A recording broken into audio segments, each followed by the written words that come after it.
Good morning. Opening arts വിത്ത് മൈഫിന്റെ പുതിയൊരു സെഷനിലേക്ക് എല്ലാ പ്രേക്ഷകരെയും സ്വാഗതം ചെയ്യുകയാണ്. കൂടെയുള്ളത് മൈഫിൻ റിസർച്ച് ഹെഡ് ആയിട്ടുള്ള സൂരജ് സാറാണ്.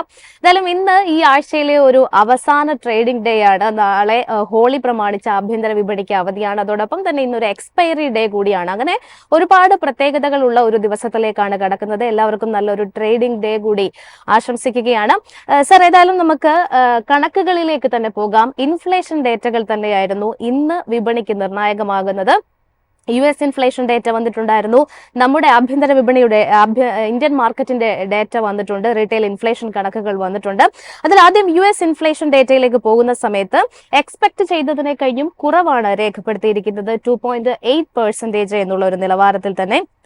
റിസഷൻ ഫിയേഴ്സും ഇക്കണോമിക് സ്ലോ ഡൗൺ ഒക്കെ തന്നെ ആ ഒരു ഫിയേഴ്സ് നിലനിൽക്കുന്ന സമയത്ത് ഇത്തരത്തിൽ ഈ ഒരു ഇക്കണോമിക് ആക്ടിവിറ്റിയിൽ ഉണ്ടാകുന്ന ഒരു സ്ലോ ഡൗണെ തീർച്ചയായിട്ടും ഇൻഡിക്കേറ്റ് ചെയ്യുന്നതാണ് ഈ ഒരു ഇൻഫ്ലേഷൻ ഡേറ്റ എന്നുള്ള തലത്തിൽ കൂടി നമുക്കിതിനെ വ്യാഖ്യാനിക്കാം. കാരണം എക്സ്പെക്ട് ചെയ്തതിനപ്പുറത്തേക്ക് കുറവ് രേഖപ്പെടുത്തുമ്പോൾ സ്വാഭാവികമായിട്ടും ഇൻഫ്ലേഷൻ പണപ്പെരുപ്പം കുറയുന്നു എങ്കിൽ കൂടിയും ജോബ് ഡേറ്റകളൊക്കെ തന്നെ ഇൻഡിക്കേറ്റ് ചെയ്യുന്നത് ഒരു ഇക്കണോമിക് സ്ലോ ഡൗൺ ആണ് അമേരിക്കയിൽ എന്നുള്ള രീതിയിലേക്കാണ്. നമുക്ക് അങ്ങനെ കൂടി ഇതിനെ ഒന്ന് വ്യാഖ്യാനിച്ചു. Good morning. ജാസ്മിൻ, തീർച്ചയായിട്ടും ജാസ്മിൻ പറഞ്ഞത് വളരെ കറക്റ്റാണ്. അതായത് US മാർക്കറ്റിലേക്ക് ഒരു സ്ലോ ഡൗൺ വന്നിട്ടുണ്ട് എന്നുള്ള കാര്യത്തിൽ യാതൊരു സംശയമില്ല. പക്ഷേ നമ്മൾ ഒരു കാര്യം മനസ്സിലാക്കണം, ഈ ടാരിഫ് കൊണ്ടുവന്നതിന് ശേഷമുള്ള ഡേറ്റ നമുക്ക് വന്നിട്ടില്ല. അതായത് ടാരിഫിന്റെ ഇമ്പാക്ട് ശരിക്കും പറഞ്ഞാൽ ഈ വക ഒരു എക്കണോമിക് പാരാമീറ്റേഴ്സിലും റിഫ്ലക്ട് ചെയ്തിട്ടില്ല. റിഫ്ലക്ട് ചെയ്യുമ്പോൾ ഇതിനെക്കാട്ടിലും മോശമായിരിക്കും എന്നുള്ള രീതിയിലാണ് പല മാർക്കറ്റ് കമന്റേറ്റേഴ്സും എസ്പെഷ്യലി US-ലുള്ള മാർക്കറ്റ് കമന്റേറ്റേഴ്സ് പറയുന്നത്. ഇതിപ്പോ അതല്ലാതെ തന്നെ താഴേക്ക് കുറയുക എന്ന് പറയുന്നത് തീർച്ചയായിട്ടും US സ്ലോ ഡൗണിലേക്ക് വരിക എന്നുള്ളതാണ് ഒരു വാസ്തവം. ഒരു കാര്യം നമുക്ക് തുറന്നു പറയാലോ, അതായത് അവിടുത്തെ എക്കണോമിക് ഗ്രോത്തിന് അനുപാതമായിട്ടല്ലായിരുന്നു അവിടുത്തെ സ്റ്റോക്ക് മാർക്കറ്റ് മൂവ്മെന്റ് എന്നുള്ളത് വാസ്തവം തന്നെയായിരുന്നു. ആ സ്റ്റോക്ക് മാർക്കറ്റ് മൂവ്മെന്റ് തന്നെ ഡ്രൈവ് ചെയ്തിരുന്നത് വളരെ കുറച്ച് സ്റ്റോക്കുകൾ മാത്രമാണ്. വാല്യൂ സ്റ്റോക്കുകളെ കാട്ടിലും ടെക്നോളജി ഓറിയന്റഡ് ആയിട്ടുള്ള സ്റ്റോക്കുകൾ നമ്മൾ പലപ്പോഴായിട്ട് ഇത് പറഞ്ഞു വെച്ചിട്ടുണ്ട്. മാക്സ് 7 പോലുള്ള സ്റ്റോക്കുകളാണ് ശരിക്കും പറഞ്ഞാൽ ഭയങ്കരമായിട്ട് US മാർക്കറ്റിനെ പ്രൊപ്പൽ ചെയ്തത്. ആ സ്റ്റോക്ക് മാർക്കറ്റിലെ മൂവ്മെന്റ് ഒരിക്കലും ഒരു റിയൽ എക്കണോമിയുടെ ഒരു ബാരോമീറ്റർ ആയിട്ട് നമുക്ക് കണക്കാക്കാൻ പറ്റില്ലായിരുന്നു അപ്പൊ തന്നെയും. എങ്കിലും ഒരു എക്സസസ് അവിടെ ബിൽഡ് ചെയ്തിരുന്നു. അതുകൂടാതെ ഇന്ത്യ അല്ലെങ്കിൽ മറ്റുള്ള എമർജിംഗ് മാർക്കറ്റ്സിലെ പ്രോബ്ലം, പ്രത്യേകിച്ച് US ഡോളേഴ്സ് റൈസ് ചെയ്തപ്പോൾ മറ്റുള്ള കറൻസീസ് താന്നു എന്നുള്ള കാരണത്താൽ പല ഫോറിൻ ഇൻസ്റ്റിറ്റ്യൂഷണൽ ഇൻവെസ്റ്റേഴ്സും അല്ലെങ്കിൽ അമേരിക്കൻ ഇൻവെസ്റ്റേഴ്സും മറ്റുള്ള എമർജിംഗ് മാർക്കറ്റ്സ് വിറ്റിട്ട് തിരിച്ച് വീണ്ടും US മാർക്കറ്റിലേക്ക് പോയപ്പോൾ വീണ്ടും ഒരു ഓവർ വാല്യൂഡ് സോണിലേക്കാണ് സ്റ്റോക്ക് മാർക്കറ്റ് കണ്ടു തുടങ്ങിയത്. അപ്പൊ അത് കാരണം തന്നെ ആ സ്റ്റോക്ക് മാർക്കറ്റ് ഒരിക്കലും നമുക്കൊരു എന്താ പറയുക ഒരു ചെക്ക് പോയിന്റ് ആയിട്ട് നമുക്ക് എക്കണോമിയെ കുറിച്ച് കാണാൻ പറ്റില്ല. റിയൽ എക്കണോമിയുടെ ഡേറ്റ ആണ് ഈ കാണുന്നത് തന്നെ. തീർച്ചയായിട്ടും ഇപ്പൊ ഇൻഫ്ലേഷൻ ആണ് ഒരു കാരണം. ഇൻട്രസ്റ്റ് റേറ്റ് അവിടുത്തെ US ഫെഡ് റേറ്റ് കുറയ്ക്കാത്തതിന്റെ കാരണം ഇൻഫ്ലേഷൻ ആണ്. ആ ഇൻഫ്ലേഷൻ താഴോട്ട് വന്നിരിക്കുകയാണെന്നെങ്കിൽ പോലും ഈ ജോബ് ഡേറ്റയുടെ കാര്യം അനുസരിച്ച് ഗ്രോത്ത് സ്ലോ ഡൗൺ ചെയ്യുകയാണെങ്കിൽ, ഇൻഫ്ലേഷൻ താന്നു നിൽക്കുകയാണെങ്കിൽ പോലും ചിലപ്പോൾ ഫെഡറൽ റിസർവ്സിന് റേറ്റ് കട്ട് ചെയ്യേണ്ടത് അനിവാര്യമായിരിക്കാം. ബട്ട് ഇതൊക്കെ നമ്മൾ പ്രിമച്യൂർ ആയിട്ട് സംസാരിക്കുന്നതേ ഉള്ളൂ. കാരണം എന്താ വെച്ചാൽ ഈ ടാരിഫ് കാരണം ഉൾപ്പെട്ടിട്ടുള്ള എക്കണോമിയിൽ വരുന്ന ചേഞ്ച്, എസ്പെഷ്യലി US എക്കണോമിയിൽ വരുന്ന ചേഞ്ച് ഈ ഡേറ്റയിൽ റിഫ്ലക്റ്റഡ് അല്ല. അപ്പൊ ആ ഡേറ്റയും കൂടെ വന്നതിന് ശേഷം മാത്രമേ നമുക്ക് ഇതിനകത്ത് ഒരു അഭിപ്രായം പറയാൻ പറ്റുള്ളൂ. ഇതിപ്പോ പ്രിമച്യൂർ ആണ്, വളരെ ഏർലി ഡേയ്സ് ആണ് നമ്മൾ സംസാരിക്കുന്നത്. But even then it is pointing out to something that US market is entering a phase of a bit of challenges. അത് മിക്കവാറും ഇന്ത്യൻ മാർക്കറ്റിന് ഗുണകരമായിട്ട് വരാനുള്ള എല്ലാ സാധ്യതയും കാണുന്നുണ്ടെന്ന് പറഞ്ഞു വെക്കുന്നു. ഇനി നമ്മുടെ ഇൻഫ്ലേഷൻ ഡേറ്റയിലേക്ക് പോവുകയാണെന്നുണ്ടെങ്കിൽ ഇന്നലത്തെ കണക്കുകളിലേക്കാണ് ഇന്ന് വിപണി ഏറ്റവും നിർണായകമായിട്ട് കിടക്കുന്നത്. പണപ്പെരുപ്പം ഫെബ്രുവരിയിൽ 7 മാസത്തെ ഏറ്റവും താഴ്ന്ന നിരക്കായ 3.61% ആയിട്ട് എത്തിയിട്ടുണ്ടായിരുന്നു. ഫോർകാസ്റ്റ് ചെയ്തത് 4% ആണ്. തീർച്ചയായിട്ടും RBIയുടെ ഒരു ടാർഗറ്റായ 4% താഴെയാണ് പണപ്പെരുപ്പ കണക്കുകൾ എന്നുള്ളത് കൊണ്ട് തന്നെ തീർച്ചയായിട്ടും ഏപ്രിലിൽ ഒരു റേറ്റ് കട്ടിലേക്ക് തന്നെയുള്ള സാധ്യതയല്ലേ ഇത് കാണിക്കുന്നത്? ഇത് കൺസെൻസസ് ആണ്. അതായത് എല്ലാവരും ഒരുപോലെ നമ്മൾ അഭിപ്രായപ്പെടുകയാണ് ഏപ്രിലിൽ അടുത്തൊരു റേറ്റ് കട്ട് വരും എന്നുള്ളത്. പക്ഷെ ആ റേറ്റ് കട്ടിന്റെ ഇന്റൻസിറ്റി അല്ലെങ്കിൽ എത്രയായിരിക്കും കട്ട് ചെയ്യുന്നതെന്നുള്ളതാണ് ഇമ്പോർട്ടന്റ് കാര്യം. എനിക്ക് തോന്നുന്നു മാർക്കറ്റ് ഏതാണ്ട് ഡിസ്കൗണ്ട് ചെയ്തിരിക്കുന്നത് ഒരു 25 ബേസിസ് പോയിന്റ്സിന്റെ റേറ്റ് കട്ട് ഉണ്ടാവും എന്ന് തന്നെയാണ്. ബട്ട് അത് 50 ആവോ എന്നുള്ളതാണ് വരേണ്ടത്. കാര്യം വെച്ചാൽ ഈ സമയത്ത് ഇപ്പൊ ഇന്ത്യയിൽ നമുക്ക് വേണ്ടത് എന്താ വെച്ചാൽ US ഒരു സൈഡിൽ കൂടി സ്ലോ ഡൗൺ ചെയ്യുന്നു. വേൾഡ് ട്രേഡിന്റെ കംപ്ലീറ്റ് സപ്ലൈ ചെയിനിന് മാറ്റം വരുന്നു. ഇന്ത്യയിൽ തന്നെ ഗവൺമെന്റ് ഒരുപാട് ഇൻസെന്റീവ്സ് കൊണ്ടുവന്നു. അതായത് ഇൻഡയറക്ട്ലി നമ്മൾ 1 ലക്ഷം രൂപയുടെ ഫോർഗോ ആണ് ഈ 12 ലക്ഷം വരെയുള്ള ടാക്സ് ബ്രേക്കിന് ഗവൺമെന്റ് ഹിറ്റ് ചെയ്യുന്നത്, ഗവൺമെന്റ് ബാലൻസ് ഷീറ്റിലേക്ക് ഹിറ്റ് ചെയ്യുന്നത്. ആ ഒരു ടാക്സ് ബ്രേക്ക് കൊണ്ടുവരുന്നു. GST റാഷണലൈസേഷൻ, അതായത് അതായത് GST റേറ്റ്സ് കുറയ്ക്കാൻ ചാൻസ് ഉണ്ട് എന്ന് പറയപ്പെടുന്നു. അതിന്റെ കൂടെ കുറച്ച് റിഫോംസും കൂടെ അവിടെ ഇവിടെ നടക്കുന്നുണ്ട്. എസ്പെഷ്യലി ഓയിൽ ആൻഡ് ഗ്യാസ് സെക്ടറിലൊക്കെ വലിയ റിഫോംസ്. നമ്മൾ ഹെഡ്ലൈൻ ന്യൂസ് ഇപ്പൊ എപ്പോഴും ട്രംപിന്റെയും ടാരിഫിന്റെയും കൂടെ പോകും. നമ്മളിപ്പോ ഓയിൽ ആൻഡ് നാച്ചുറൽ ഗ്യാസ് ഇന്ന് ഹയസ്റ്റ് ഗെയിനർ ആണ്. ചെറിയ രീതിയിലാണെങ്കിൽ പോലും. അപ്പൊ ആ ഭാഗം വരുമ്പോഴത്തേക്കും ജാസ്മിന്റെ ആ ചോദ്യങ്ങൾക്ക് ഞാൻ ഉത്തരം പറയാം, ഓയിൽ ആൻഡ് ഗ്യാസ് സെക്ടറിൽ എന്താ സംഭവിക്കുന്നത് എന്നുള്ളത്. ബട്ട് ഈവൻ ദെൻ ഈ സമയത്ത് ഇന്ത്യ മുന്നോട്ട് ഗിയർ ഷിഫ്റ്റ് ചെയ്ത് പോകേണ്ട ഒരു സമയമാണ്. റിഫോംസിന്റെ കാര്യത്തിലായാലും ശരി, RBIയുടെ ഭാഗത്ത് നിന്ന് ഇൻട്രസ്റ്റ് റേറ്റ് കട്ടായാലും ശരി, we are in for a great time. അതിനനുസരിച്ച് എസ്റ്റാബ്ലിഷ്മെന്റ്സ് അതിനനുസരിച്ച് ഉയർന്നു പ്രവർത്തിക്കുകയാണെങ്കിൽ തീർച്ചയായിട്ടും we are going to have a great time in economy and of course stock market will follow. Sir, ഞാൻ മ്യൂച്വൽ ഫണ്ടിനെ കുറിച്ച് ചോദിക്കാനാണ് ആഗ്രഹിക്കുന്നത്. നമ്മൾ ഈ ഒരു ഫോറത്തിൽ തന്നെ 2-3 തവണ ജസ്റ്റ് ഒന്ന് മെൻഷൻ ചെയ്തു പോയിട്ടുണ്ട് എങ്കിൽ കൂടി മ്യൂച്വൽ ഫണ്ടിനെ സംബന്ധിച്ചിടത്തോളം നിലവിലെ ഈ ഒരു സ്റ്റോക്ക് മാർക്കറ്റ് കറക്ഷന്റെ ഒരു സാഹചര്യത്തിൽ മ്യൂച്വൽ ഫണ്ടുകളിൽ നിക്ഷേപം തുടരുന്നത് നല്ലതാണോ? ഉള്ള നിക്ഷേപം എന്താണ് ചെയ്യേണ്ടത്? ഇങ്ങനെ പലതരത്തിലുള്ള ക്വസ്റ്റ്യൻസും നിക്ഷേപകരെ സംബന്ധിച്ചിടത്തോളം നിലനിൽക്കുന്നുണ്ട്. ഈ മ്യൂച്വൽ ഫണ്ടിലെ 40-30-30 റൂളൊക്കെ തന്നെ അവിടെ നിലനിൽക്കുന്ന സമയത്തും നമ്മൾ ഈ ഒരു ഇടിവിനെ അല്ലെങ്കിൽ ഈ റിസ്ക് കുറയ്ക്കാനുള്ള ഒരു സാധ്യതയെ ഒരു എവിടെയാണ് നിലനിൽക്കുന്നത് എന്നുള്ള ഒരു ചാൻസ് അല്ലെങ്കിൽ ആ ഒരു ചോദ്യം കൂടി അവിടെ നിലനിൽക്കുന്നുണ്ട്. കാരണം വിപണിയിലെ അല്ലെങ്കിൽ ഈ ഒരു വിപണിയിലെ മാന്ദ്യത്തെ തുടർന്ന് ഫെബ്രുവരിയിൽ മാത്രം കണക്കുകൾ നോക്കുന്ന സമയത്ത് ഇക്വിറ്റി മ്യൂച്വൽ ഫണ്ട് നിക്ഷേപം 26% ഒരു കുറവ് രേഖപ്പെടുത്തിയിട്ടുണ്ട് എന്നുള്ളതാണ് ഏറ്റവും ഇമ്പോർട്ടന്റ് ആയിട്ട് അതിനകത്ത് മനസ്സിലാക്കിയിരിക്കേണ്ട ഒരു കാര്യം. ഈ ഒരു കാരണങ്ങളിലേക്ക് അല്ലെങ്കിൽ ഈ ഒരു കണക്കുകൾ തന്നെ സൂചിപ്പിക്കുന്നത് ഇവിടെയും കാര്യങ്ങൾ അത്ര സേഫ് അല്ലേ എന്നുള്ളതാണ്. അതിന് സാറിന്റെ ഒരു വ്യൂ പോയിന്റ് എങ്ങനെയാണ്?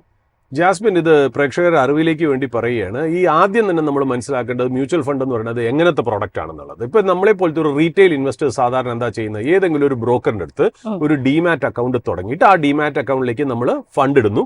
ആ ഫണ്ട് ഉപയോഗിച്ച് മാർക്കറ്റിൽ നമ്മൾ ഇഷ്ടപ്പെടുന്ന സ്റ്റോക്സ് നമ്മൾ വാങ്ങിക്കുന്നു. ഒരു പക്ഷേ അത് ലോങ്ങർ ടേം ഇൻവെസ്റ്റ്മെന്റ് ആയിരിക്കാം, അല്ലെങ്കിൽ ഡേ ട്രേഡിംഗ് ആയിരിക്കാം, അല്ലെങ്കിൽ F&O ഓപ്ഷൻസിലായിരിക്കാം നമ്മൾ ഇൻവെസ്റ്റ് ചെയ്യുന്നത്. ആ രീതിയിലാണ് നമ്മൾ സാധാരണ ഡീൽ ചെയ്യുന്നത്. ഇപ്പൊ മ്യൂച്വൽ ഫണ്ടിന്റെ പ്രത്യേകത എന്ന് വെച്ചാൽ മ്യൂച്വൽ ഫണ്ട് എന്ന് പറയുന്നത് ഒരു ട്രസ്റ്റ് ആണ്.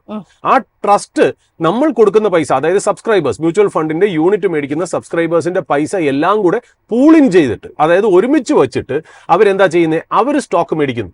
എന്നിട്ട് അവർ ആ സ്റ്റോക്ക് എവിടെ വയ്ക്കുന്നു? ഞാനൊരു മ്യൂച്വൽ ഫണ്ട് ആണെങ്കിൽ ഈ കാശ് ഉപയോഗിച്ച് ഈ സ്റ്റോക്ക് ഒക്കെ മേടിച്ച് ഞാൻ എന്റെ പോക്കറ്റിലാണ് വെക്കുന്നത്. അതായത് നിങ്ങൾ എല്ലാവരും, അതായത് ഇപ്പൊ ജാസ്മിൻ എന്റെ മ്യൂച്വൽ ഫണ്ടിന്റെ യൂണിറ്റ് മേടിച്ചു എന്ന് വെക്കുക.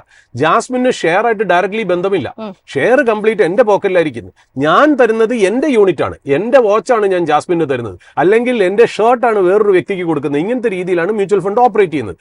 ഈ മ്യൂച്വൽ ഫണ്ടിന് ഇപ്പൊ എസ്പെഷ്യലി സിസ്റ്റമാറ്റിക് ഇൻവെസ്റ്റ്മെന്റ് പ്ലാൻ എന്ന് പറയുന്ന ഒരു പ്രോഡക്റ്റ് ആണല്ലോ ഇപ്പൊ അടുത്ത കാലത്ത് ഏറ്റവും ഹിറ്റ് ആയത്. അതായിരുന്നു നമ്മുടെ ഏറ്റവും ഗോൾഡൻ പ്രോഡക്റ്റ് ആയിട്ട് നമ്മൾ വിശേഷിപ്പിച്ചത്. അവർക്ക് എപ്പോഴാണ് പൈസ കിട്ടുന്നത്? അവർക്ക് പൈസ കിട്ടുന്നത് മന്ത്ലി ആയിട്ട് ഓരോ ഇൻവെസ്റ്ററും ആ സിപ്പിലേക്ക് ആഡ് ചെയ്യുന്നു. ഈ ആഡ് ചെയ്യുന്ന പൈസ ഉപയോഗിച്ച് അന്ന് മാർക്കറ്റ് കണ്ടീഷൻ എന്താണോ അതിനകത്തേക്കാണ് ഈ മ്യൂച്വൽ ഫണ്ട് ഇൻവെസ്റ്റ് ചെയ്ത് പോകുന്നത്. മനസ്സിലായോ? അതായത് ഒരു മാസം 100 രൂപയ്ക്ക് മേടിച്ചു, അടുത്ത മാസം അത് 80 രൂപയ്ക്കാണ് സ്റ്റോക്ക് വന്നതെങ്കിൽ അവർ 80 രൂപയ്ക്കും അത് മേടിക്കുന്നു എന്നുള്ളതാണ്. അപ്പൊ പ്രൈസ് കോസ്റ്റ് ആവറേജിംഗ് ആണ് അവിടെ നടക്കുന്നത്. ആ ആവറേജിംഗ് ചെയ്ത് കോസ്റ്റ് ഓഫ് ഷെയർ കുറയ്ക്കുക എന്നുള്ളതാണ് ഈ സിപ്പ് പൈസ കൊണ്ട് ഉദ്ദേശിക്കുന്നത്. ബട്ട് ആ സമയത്ത് ഇന്ത്യൻ മാർക്കറ്റിലെ മോശമായുള്ള ഒരു അന്തരീക്ഷം കാരണം പലരും സിപ്പ് വിഡ്രോ ചെയ്യുക, അല്ലെങ്കിൽ ക്ലോസ് ചെയ്യുക, അല്ലെങ്കിൽ ഡിഫേർഡ് ആയിട്ട് പേയ്മെന്റ് കൊടുക്കുകയാണ് ചെയ്യുന്നത്. ശരിക്കും പറഞ്ഞാൽ അതൊരു റാഷണൽ ആയിട്ടുള്ള ഡിസിഷൻ അല്ല. നിങ്ങൾ വാല്യുവേഷൻ താന്നിരിക്കുമ്പോൾ അല്ലെങ്കിൽ പ്രൈസ് താന്നിരിക്കുമ്പോഴാണ് നിങ്ങൾ മ്യൂച്വൽ ഫണ്ടിൽ ഇൻവെസ്റ്റ് ചെയ്യേണ്ടത്. ആ ഇൻവെസ്റ്റ് ചെയ്യുന്ന പൈസ കൊണ്ടാണ് നിങ്ങൾ ഹയർ ലെവൽ മേടിച്ചിരിക്കുന്ന സ്റ്റോക്ക് ആവറേജ് ചെയ്യുന്നത്. അതായത് 100 രൂപയ്ക്ക് മേടിച്ച സ്റ്റോക്ക് അന്നും സെപ്റ്റംബറിൽ 100 രൂപയ്ക്ക് മേടിച്ച സ്റ്റോക്കാണ്. ഇന്ന് നിങ്ങൾ 50 രൂപയ്ക്കാണ് അത് മേടിക്കണമെങ്കിൽ ഇന്ന് 50 രൂപയ്ക്കും അന്ന് മേടിച്ച 100 കൂടെ ആവറേജ് ചെയ്ത് 75 രൂപ നിങ്ങളുടെ കോസ്റ്റായി കുറയുകയാണ് എന്നുള്ളതാണ്. അപ്പം നിങ്ങൾ ഒരിക്കലും മ്യൂച്വൽ ഫണ്ടിലോട്ടുള്ള ഇൻവെസ്റ്റ്മെന്റ് കുറയ്ക്കരുത് എന്നാണ് നമ്മുടെ ഡെസ്കിൽ നിന്ന് നമ്മൾ തരുന്ന ഒരു അഡ്വൈസ് എന്ന് പറയുന്നത്. ഏത് മ്യൂച്വൽ ഫണ്ടിൽ മേടിക്കണം നമ്മൾ ഒരിക്കലും പറയുന്നില്ല. ബട്ട് നിങ്ങൾക്ക് സിപ്പ് ഉണ്ട് എന്നുണ്ടെങ്കിൽ നിങ്ങൾ തീർച്ചയായിട്ടും ആ സിപ്പ് കണ്ടിന്യൂ ചെയ്ത് പോവുക. തീർച്ചയായിട്ടും ഈ വാല്യുവേഷനിലും ഈ പ്രൈസിലും ഇൻവെസ്റ്റ് ചെയ്തില്ലെങ്കിൽ പിന്നെ നമ്മൾ എന്ന് ഇൻവെസ്റ്റ് ചെയ്യും? എല്ലാവരും പറയുന്നത് this is an attractive valuation ആണ്. ആ സമയത്ത് നമ്മൾ മ്യൂച്വൽ ഫണ്ടിലേക്ക് പൈസ കൊടുക്കാതിരിക്കുന്നത് തീർച്ചയായിട്ടും റാഷണൽ ആയിട്ടുള്ള ഒരു രീതിയല്ല. പിന്നെ ഇതിന്റെ ഒരു നെഗറ്റീവ് എന്താ വെച്ചാൽ, മ്യൂച്വൽ ഫണ്ടിനെ കുറിച്ച് ഞാൻ തെറ്റായി പറയുകയല്ല. സാധാരണ ഈ മ്യൂച്വൽ ഫണ്ടിലേക്ക് സിപ്പ് ആഡ് ചെയ്യുന്നത് ഡേറ്റ് വൈസ് ആണ്. അതായത് അവർ നിശ്ചയിക്കണേ ജാനുവരി 1 തൊട്ട് 5 കൊടുക്കുക, അല്ലെങ്കിൽ ഫെബ്രുവരി ഇന്ന ഡേറ്റിനുള്ളിൽ കൊടുക്കുക, മാർച്ചിനുള്ളിൽ ഡേറ്റ് കൊടുക്കുക. അതായത് ടൈമാണ് അല്ലെങ്കിൽ കാലഘട്ടമാണ് നമ്മളെ നിശ്ചയിക്കുന്നത്. മനസ്സിലായില്ലേ എപ്പോഴാണ് കൊടുക്കുന്നത്? അതേസമയം മ്യൂച്വൽ ഫണ്ട്സ് പറയണേ നിങ്ങൾ മാസം തോറും തരുന്ന പൈസ ഞങ്ങൾ സ്വരൂപിച്ച് വെച്ചിട്ട് മാർക്കറ്റ് താഴെ പോകുമ്പോൾ ഞങ്ങൾ സബ്സ്റ്റാൻഷ്യൽ ആയിട്ട് ഇൻവെസ്റ്റ് ചെയ്യുന്നു എന്നുള്ള ഇൻവെസ്റ്റ്മെന്റ് സ്ട്രാറ്റജിയിലേക്ക് മ്യൂച്വൽ ഫണ്ട് എത്തുന്നില്ല എന്ന് പറയുന്നത് എന്തുകൊണ്ടാണെന്ന് എനിക്ക് ഇപ്പോഴും മനസ്സിലാവുന്നത്. പല മ്യൂച്വൽ ഫണ്ട് മേഖലകളിലും വർക്ക് ചെയ്യുന്ന ഫണ്ട് മാനേജേഴ്സിന്റെ അടുത്തും ഒക്കെ ഞാൻ ചോദിച്ചു. അതായത് എനിക്ക് പരിചയമുള്ള ഒരുപാട് പേര് ബോംബെ തന്നെയുണ്ട് ഫണ്ട് മാനേജറായിട്ട് തന്നെ. അവരുടെ ചോദിച്ചു നിങ്ങൾ എന്തുകൊണ്ടാണ് നിങ്ങളുടെ ഇൻവെസ്റ്റ്മെന്റ് ഡിസിഷനെ ടൈം ഡിക്റ്റേറ്റ് ചെയ്യുന്നത്? എന്തുകൊണ്ട് വാല്യുവേഷൻ ഡിറ്റർമിൻ ചെയ്യുന്നില്ല? എത്ര പൈസ ആൾക്കാർ ഓരോ മാസം തന്നാലും മാർക്കറ്റ് കയറിപ്പോവുകയാണെങ്കിൽ അൺനാച്ചുറൽ വാല്യുവേഷൻ വരണമെങ്കിൽ നിങ്ങൾ ഈ പൈസ ഡിപ്ലോയ് ചെയ്യാതിരിക്കൂ. എന്നിട്ട് മാർക്കറ്റ് ഒരു സർട്ടൻ പിയിലേക്കോ അല്ലെങ്കിൽ സർട്ടൻ ബുക്ക് വാല്യൂയിലേക്കോ വരുമ്പോൾ നിങ്ങൾ ആ സമയത്ത് സ്റ്റോക്കുകൾ മേടിച്ചാൽ പോരെ. ബട്ട് അങ്ങനെയല്ല. That is the nature of the beast again. ഇങ്ങനെയാണ് സിസ്റ്റം വർക്ക് ചെയ്യുന്നത്. കാരണം വെച്ചാൽ ബാങ്കിങ് മേഖലകളിലും അല്ലെങ്കിൽ മ്യൂച്വൽ ഫണ്ട് കമ്പനികളും ഇതൊക്കെ ഏതാണ്ട് ഇവരെല്ലാവരും ലിസ്റ്റഡ് ആയ സ്ഥിതിക്ക് ഈ ക്വാർട്ടർലി റിസൾട്ട്സ് ജനങ്ങളിലേക്ക് കൊണ്ടുവരിക അല്ലെങ്കിൽ അത് ഡിക്ലെയർ ചെയ്യുക പബ്ലിക് ആക്കുക എന്നുള്ളത് വളരെ ചലഞ്ചിങ് ആയിട്ടുള്ള, അതായത് വളരെ പ്രസ്റ്റീജിയസ് ആയിട്ടുള്ള ഒരു ആക്ടിവിറ്റി ആയതുകൊണ്ട് എപ്പോഴും ഒരു സെയിൽസ് ഓറിയന്റഡ് ആംഗിളിൽ മാത്രമേ ഇവർ മ്യൂച്വൽ ഫണ്ടിനെയും ഇൻഷുറൻസിനെയും കാണുന്നുള്ളൂ. റാദർ ദാൻ അത് ജനങ്ങൾക്ക് എങ്ങനെ ഉപയോഗപ്രദമായി ചെയ്യാം എന്നുള്ളതിനെക്കാട്ടിലും മാസം തോറും എത്ര യൂണിറ്റ് വിറ്റു, എത്ര പൈസ വന്നു, എവിടെയൊക്കെ നമ്മൾ ഡിപ്ലോയ് ചെയ്തു എന്നുള്ള കണക്കുകൾ മാത്രമാണ് വരുന്നത്. വാല്യുവേഷൻ ഒരു സ്ഥാനവും കൊടുക്കുന്നില്ല. ഇത് തന്നെയാണ് ഇന്ത്യൻ IPO മാർക്കറ്റിലും വരുന്നത്. എത്രത്തോളം IPO ലിസ്റ്റ് ചെയ്തിട്ട് എക്സ്ചേഞ്ചുകൾക്ക് കാശ് കിട്ടട്ടെ, സെബിക്ക് ഫീസ് കിട്ടട്ടെ എന്നല്ലാതെ ഒരു വാല്യുവേഷൻ പാരാമീറ്റേഴ്സിന് ഇമ്പോർട്ടൻസ് കൊടുക്കാത്തത് പരിതാപകരമായ ഒരു സിറ്റുവേഷൻ ആണ്. അതൊക്കെ കാലക്രമേണ അത് മാറും എന്ന് വിശ്വസിക്കുന്നു. യെസ് സാർ നേരത്തെ സൂചിപ്പിച്ചിട്ടുണ്ടായിരുന്ന ONGCയിലേക്ക് തന്നെയാണ് പോകുന്നത്. ഇന്ന് നിഫ്റ്റി ടോപ്പ് ഗെയിനർ പട്ടികയിലുള്ള ഏറ്റവും ഇമ്പോർട്ടന്റ് ആയിട്ടുള്ള ഒരു സ്റ്റോക്കാണ് ONGC എന്ന് പറയുന്നത്. ഓൾമോസ്റ്റ് 2% കൂടുതലുള്ള ഒരു നേട്ടം നമുക്ക് ONGCയിൽ കാണാൻ സാധിക്കുന്നുണ്ട്. ഇന്ന് ഓയിൽ ആൻഡ് ഗ്യാസ് സൂചികയെ സംബന്ധിച്ചിടത്തോളം കഴിഞ്ഞ ദിവസങ്ങളിൽ ഒരു മുന്നേറ്റം രേഖപ്പെടുത്തിയിട്ടുണ്ടായിരുന്നു. ഇന്നത്തെ ആദ്യഘട്ട മിനിറ്റുകളിലെ ഒരു കണക്ക് പരിശോധിക്കുന്ന സമയത്ത് ഒരു ഫ്ലാറ്റ് ടു പോസിറ്റീവ് നോട്ടിലാണ് ONGC ട്രേഡ് ചെയ്യുന്നത് എന്നാണ് കാണാൻ സാധിക്കുന്നത്. ONGCയുമായി ബന്ധപ്പെട്ടിട്ട് ഇന്ന് ഒരു അപ്ഡേറ്റ് ഉള്ളത് 19,500 കോടി രൂപയ്ക്ക് ഒരു കമ്പനിയെ ഏറ്റെടുക്കാനായിട്ട് ONGCയെ സംബന്ധിച്ചിടത്തോളം ഒരു അംഗീകാരം ലഭിച്ചിരിക്കുന്നു. CCIയുടെ അപ്രൂവൽ കമ്പനിക്ക് ലഭിച്ചിരിക്കുന്നു. അതുകൊണ്ട് തന്നെയാണ് ഇന്നൊരു നേട്ടം രേഖപ്പെടുത്തുന്നത്. പക്ഷെ സാർ ONGCയെ സംബന്ധിച്ചിടത്തോളം ലാസ്റ്റ് ക്വാർട്ടറിൽ നോക്കുന്ന സമയത്ത് നെറ്റ് പ്രോഫിറ്റ് 17% ഒരു ഇടിവ് രേഖപ്പെടുത്തിയിട്ടുണ്ട്. 8,240 കോടി എന്നുള്ള ഒരു നിലവാരത്തിൽ തന്നെ കോമ്പറ്റീഷൻ വർദ്ധിക്കുന്ന ഈ ഒരു മേഖലയെ സംബന്ധിച്ചിടത്തോളം ONGCയുടെ ഒരു സ്ഥാനം എങ്ങനെയാണ്?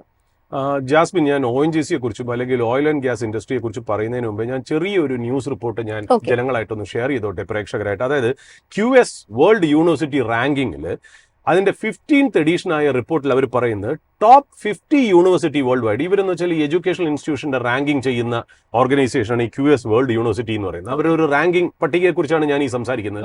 അതിൽ ടോപ്പ് 50 യൂണിവേഴ്സിറ്റിയിൽ ഏതാണ്ട് ഇന്ത്യയിലെ 9 ഇൻസ്റ്റിറ്റ്യൂഷൻസ്, ഈ ടോപ്പ് 50ൽ 9 ഇൻസ്റ്റിറ്റ്യൂഷൻസിന്റെ കോഴ്സുകൾ ഈ ടോപ്പ് 50ൽ പെട്ടു എന്നുള്ളത് വളരെ ഇമ്പോർട്ടന്റ് ആയിട്ടുള്ള ന്യൂസാണ്. അതിൽ ഏറ്റവും ശ്രദ്ധേയമായ കാര്യം എന്തോ, നമ്മളിപ്പോ എന്നും സംസാരിക്കുന്ന കാര്യം എന്തോ, ആർട്ടിഫിഷ്യൽ ഇന്റലിജൻസ്, ഡേറ്റ അനലിറ്റിക്സ് എന്നിങ്ങനെയുള്ള മേഖലകളിലേക്കാണ് ഇന്ത്യ പോകുന്നത്. അല്ലെങ്കിൽ എന്താ, ക്വിക്ക് ഡെലിവറി.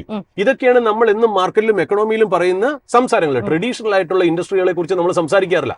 മാക്സിമം പോയ കൺസ്ട്രക്ഷൻ, റിയൽ എസ്റ്റേറ്റ് അല്ലെങ്കിൽ റോഡ് ഇൻഫ്രാസ്ട്രക്ചറിനെ കുറിച്ച് അല്ലാതെ, അല്ലെങ്കിൽ ഒരു സിമെന്റ് ഇൻഡസ്ട്രിയെ കുറിച്ച് അല്ലാതെ നമ്മൾ സംസാരിക്കുന്നില്ല. ആശ്ചര്യമായി തോന്നിയത് എന്താണെന്നറിയോ, ഇന്ത്യൻ സ്കൂൾ ഓഫ് മൈൻസ് എന്ന് പറഞ്ഞാൽ ധൻബാദ് ഒരു ഇൻസ്റ്റിറ്റ്യൂഷൻ ഉണ്ട്, ഇന്ത്യൻ സ്കൂൾ ഓഫ് മൈൻസ്. അവിടെ engineering in minerals and mining ആണ് അതിനകത്ത് ടോപ്പ് മോസ്റ്റ് കോഴ്സായിട്ട് മാറിയിരിക്കുന്നത്. ഒന്ന് ആലോചിച്ച് നോക്കണം, നമ്മൾ സംസാരിക്കുന്നത് കംപ്ലീറ്റ് ആർട്ടിഫിഷ്യൽ ഇന്റലിജൻസും ന്യൂ ഏജ് എക്കണോമിയും ഇലക്ട്രിക് വെഹിക്കിൾസും സോളാർ പവറും ഡേറ്റ അനലിറ്റിക്സും ഒക്കെ സംസാരിക്കുന്നതിൻ്റെ ഇടയിൽ മിനറൽസ് ആൻഡ് മൈനിങ് ആണ് ഏറ്റവും ഇമ്പോർട്ടൻ്റ് ആയിട്ടുള്ള കോഴ്സ് എന്ന് പറയുന്നതിൽ നമുക്കതിൽ ശരിക്കും പറഞ്ഞാൽ ഇതിൽ ആശ്ചര്യപ്പെടാനില്ല. കാര്യം എന്നറിയോ, നമ്മൾ ഉപയോഗിക്കുന്ന സോളാർ പാനൽ ആയാലും ശരി അല്ലെങ്കിൽ EV ബാറ്ററി ആയാലും ശരി, ഇതിനകത്ത് ഒരുപാട് ക്രിട്ടിക്കൽ മിനറൽസിന്റെ ആവശ്യമുണ്ട്. നമ്മൾ ഇലക്ട്രിക് വെഹിക്കിൾസിനെ കുറിച്ച് മാത്രം സംസാരിക്കും, അല്ലെങ്കിൽ സോളാർ എനർജി ജനറേഷൻ കമ്പനീസിനെ കുറിച്ച് മാത്രം സംസാരിക്കും. ഇതിനൊക്കെയുള്ള റോ മെറ്റീരിയൽ എന്ന് പറഞ്ഞാൽ വളരെ ക്രിട്ടിക്കൽ മിനറൽസ് ആണ്. ഈ ക്രിട്ടിക്കൽ മിനറൽസ് പറഞ്ഞാൽ അലൂമിനിയം, സ്റ്റീലും അല്ലെങ്കിൽ കോപ്പറൊന്നും അല്ല നമ്മൾ സംസാരിക്കുന്നത്. കോബാൾട്ട്, നിക്കൽ, ജെർമേനിയം, ഗലേഡിയം, ഇങ്ങനെ പല ആയിട്ടുള്ള എന്താ പറയുക, ഇത് ഈവൻ യുക്രൈനുമായിട്ട് US ടൈപ്പിന് പോയത് തന്നെ ഈ ക്രിട്ടിക്കൽ മിനറൽസിന് വേണ്ടിയിട്ടാണ്. ആ ഒരു കോഴ്സ് ധൻബാദിലുള്ള ആ ഒരു യൂണിവേഴ്സിറ്റി ഇൻസ്റ്റിറ്റ്യൂഷന്റെ കോഴ്സാണ് ടോപ്പ് 50ൽ ഫീച്ചർ ചെയ്തതെന്ന് പറഞ്ഞോട്ടെ. അത് പറഞ്ഞ് ഞാൻ വെച്ചിട്ട് അതൊരു മുഖവരയായിട്ട് മാത്രം കൺസിഡർ ചെയ്യുക. ഈ ഓയിൽ ആൻഡ് ഗ്യാസ് സെക്ടറിന്റെ പ്രത്യേകത എന്ന് വെച്ചാൽ, ശരിക്കും പറഞ്ഞാൽ ഇന്നലെ ഇന്ത്യയിൽ നടന്ന പല ഹയർ ലെവൽ മീറ്റിംഗിലും ഓയിൽ ആൻഡ് ഗ്യാസ് ആണ് ശരിക്കും പറഞ്ഞ ഹെഡ്ലൈനിൽ ഫീച്ചർ ചെയ്യേണ്ടത്. നമ്മളിപ്പോൾ ട്രംപിന്റെ കാര്യങ്ങളൊക്കെ പറയൂ എന്നുള്ളത് ശരി തന്നെയാണ്. കാര്യം അതാണ് ഇപ്പോഴത്തെ കറണ്ട് അഫയേഴ്സിലും ജനങ്ങൾ കാണാൻ ആഗ്രഹിക്കുന്നത്. ഈ ഓയിൽ ആൻഡ് ഗ്യാസ് സെക്ടറിന്റെ പ്രത്യേകത എന്ന് അറിയൂ, ഇന്നലെ ലോക്സഭയിൽ ഓയിൽ ഫീൽഡ് ബില്ല് എന്ന് പറഞ്ഞൊരു ബില്ല് പാസ്സാക്കി. ആ ബില്ലിന്റെ എന്താ പ്രത്യേകത എന്ന് വെച്ചാൽ, നമ്മുടെ ഇത്രയും നാള് ഈ ഓയിൽ ആൻഡ് ഗ്യാസ് സെക്ടറിനെ മൈനിങ് സെക്ടറിന്റെ കൂടെ, അതായത് മൈനിങ് ബില്ലിന്റെ കൂടെയാണ് നമ്മൾ ഉൾപ്പെടുത്തിയിരുന്നത്. ഈ മൈനിങ്ങിന്റെ ഒരു പ്രത്യേകത എന്ന് വെച്ചാൽ വളരെ റെസ്ട്രിക്റ്റഡ് ആയിട്ടുള്ള ഒരു ആക്ടിവിറ്റിയാണ്. എവിടെയൊക്കെ മൈൻ ചെയ്യണം അല്ലെങ്കിൽ എവിടെയൊക്കെ എക്സ്പ്ലോർ ചെയ്യണം എന്നുള്ളതിന് നോ ഗോ സോൺ എന്നൊക്കെ ഉണ്ട്. അതായത് നമുക്ക് ആർക്ക് പോകാൻ പാടില്ലാത്ത സോൺ, ഇവിടെയൊന്നും ചെയ്യാൻ പാടില്ല. എൻവയറോൺമെന്റ് ക്ലിയറൻസസിന്റെ പ്രശ്നം, ഒരുപാട് കേസും ലിറ്റിഗേഷൻസും ഒക്കെ ഏർപ്പെട്ട ഒരു ഇൻഡസ്ട്രി ആയിരുന്നു ഈ മൈനിങ് എന്ന് പറയുന്നത്. ഈ മൈനിങ് ഇൻഡസ്ട്രിന്ന് ഓയിൽ ആൻഡ് ഗ്യാസിനെ എടുത്ത് മാറ്റി. ഓയിൽ ആൻഡ് ഗ്യാസിനെ എടുത്ത് മാറ്റി അത് സെപ്പറേറ്റ് ബില്ലോട് കൂടി പാർലമെന്റിൽ അവതരിപ്പിച്ച് അത് സെപ്പറേറ്റ് ആക്കുകയാണ് ഓയിൽ ആൻഡ് ഗ്യാസ്. അപ്പൊ ഇനി ഓയിൽ ആൻഡ് ഗ്യാസിന് ഈ മൈനിങ്ങിന്റെ റെഡ് ടേപ്പിസവും ആ പറയുന്ന പല ബുദ്ധിമുട്ടുകളിൽ നിന്ന് ഒഴിവാക്കി ഓയിൽ ആൻഡ് ഗ്യാസിനെ ഒരു സെപ്പറേറ്റ് സെക്ടർ ആയിട്ട് ഗവൺമെന്റ് ട്രീറ്റ് ചെയ്യാൻ തീരുമാനിച്ചു. ഇതിന്റെ ഏറ്റവും വലിയ ഗുണം എന്താണെന്നറിയോ? അതായത് നമുക്കിപ്പോ ഇന്ത്യയിൽ ഏതാണ്ട് 5.5 മില്യൺ ബാരൽ പെർ ഡേ ആണ് നമുക്ക് ക്രൂഡ് ഓയിലിന്റെ ആവശ്യം. അതിന്റെ 85% നമ്മൾ ശരിക്കും പറഞ്ഞാൽ ഇമ്പോർട്ടാണ് ചെയ്യുന്നത് ക്രൂഡ്. ഓയിൽ ആൻഡ് ഗ്യാസ്, അതിൽ ഗ്യാസ് തന്നെ ഏതാണ്ട് 50% നമ്മൾ ഇമ്പോർട്ട് ചെയ്യുന്നത്. ഓയിൽ എന്ന് പറയുന്നത് ഏതാണ്ട് 85% ഇമ്പോർട്ട് ചെയ്യുന്നത്. നമുക്കിപ്പോൾ വികസിത് ഭാരത് ആയിട്ട് ഇന്ത്യ 2070 മാറുന്നുണ്ടെങ്കിൽ തീർച്ചയായിട്ടും ഓയിൽ ആൻഡ് ഗ്യാസ് വളരെ ഇമ്പോർട്ടൻ്റ് ആണ്. നമ്മൾ എന്ത് ഇലക്ട്രിക് വെഹിക്കിൾസ് അല്ലെങ്കിൽ സോളാർ എനർജി എന്ന് പറഞ്ഞാലും ഈ പറയുന്ന പോലെ ഓയിൽ ആൻഡ് ഗ്യാസ് സെക്ടറിന്റെ പ്രസക്തി ഇവിടെയൊന്നും അവസാനിക്കുന്നില്ല. ഇൻഫാക്ട് ഏറ്റവും കൂടുതൽ ഇൻവെസ്റ്റ്മെന്റ് വരാൻ പോകുന്നതും അടുത്ത 2-3 കൊല്ലത്തിൽ ഓയിൽ ആൻഡ് ഗ്യാസ് സെക്ടർ ആണെന്നുള്ളത് നമ്മൾ ശ്രദ്ധിക്കേണ്ടിയിരിക്കുന്നു. ഇന്ത്യക്ക് ഈ 5.5 മില്യൺ ബാരൽസ് ആണല്ലോ നമ്മൾ ഡെയിലി യൂസ് ചെയ്യണമെന്ന് പറഞ്ഞു. അതിൽ നിന്ന് 7 മില്യൺ ബാരൽസ് ആയിട്ട് ഉപയോഗം കൂടും എന്നാണ് നമുക്ക് റിസർച്ച് റിപ്പോർട്ടുകളും സ്റ്റഡിയും, ഗവൺമെന്റ് തന്നെ സ്റ്റഡി അല്ലെങ്കിൽ ഇൻഡിപെൻഡന്റ് സ്റ്റഡിയും അതാണ് സൂചിപ്പിക്കുന്നത്. അങ്ങനെയാണെന്നുണ്ടെങ്കിൽ ഓയിൽ ആൻഡ് ഗ്യാസിലേക്ക് ഇൻവെസ്റ്റ്മെന്റ് വരണം. ഇൻവെസ്റ്റ്മെന്റ് വരണമെന്നുണ്ടെങ്കിൽ ഈ മൈനിങ്ങിന്റെ കൂടെ കിടക്കുകയാണെങ്കിൽ തീർച്ചയായിട്ടും അതിനത് പറ്റത്തില്ല.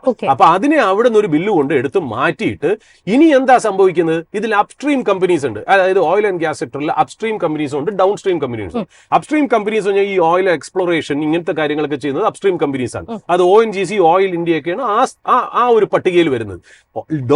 ഈ ഡൗൺ സ്ട്രീം കമ്പനീസ് എന്ന് പറയുമ്പോൾ oil marketing companies, BPCL, HPCL ഇങ്ങനത്തെ കമ്പനികളാണ് ഡൗൺ സ്ട്രീം കമ്പനീസ്.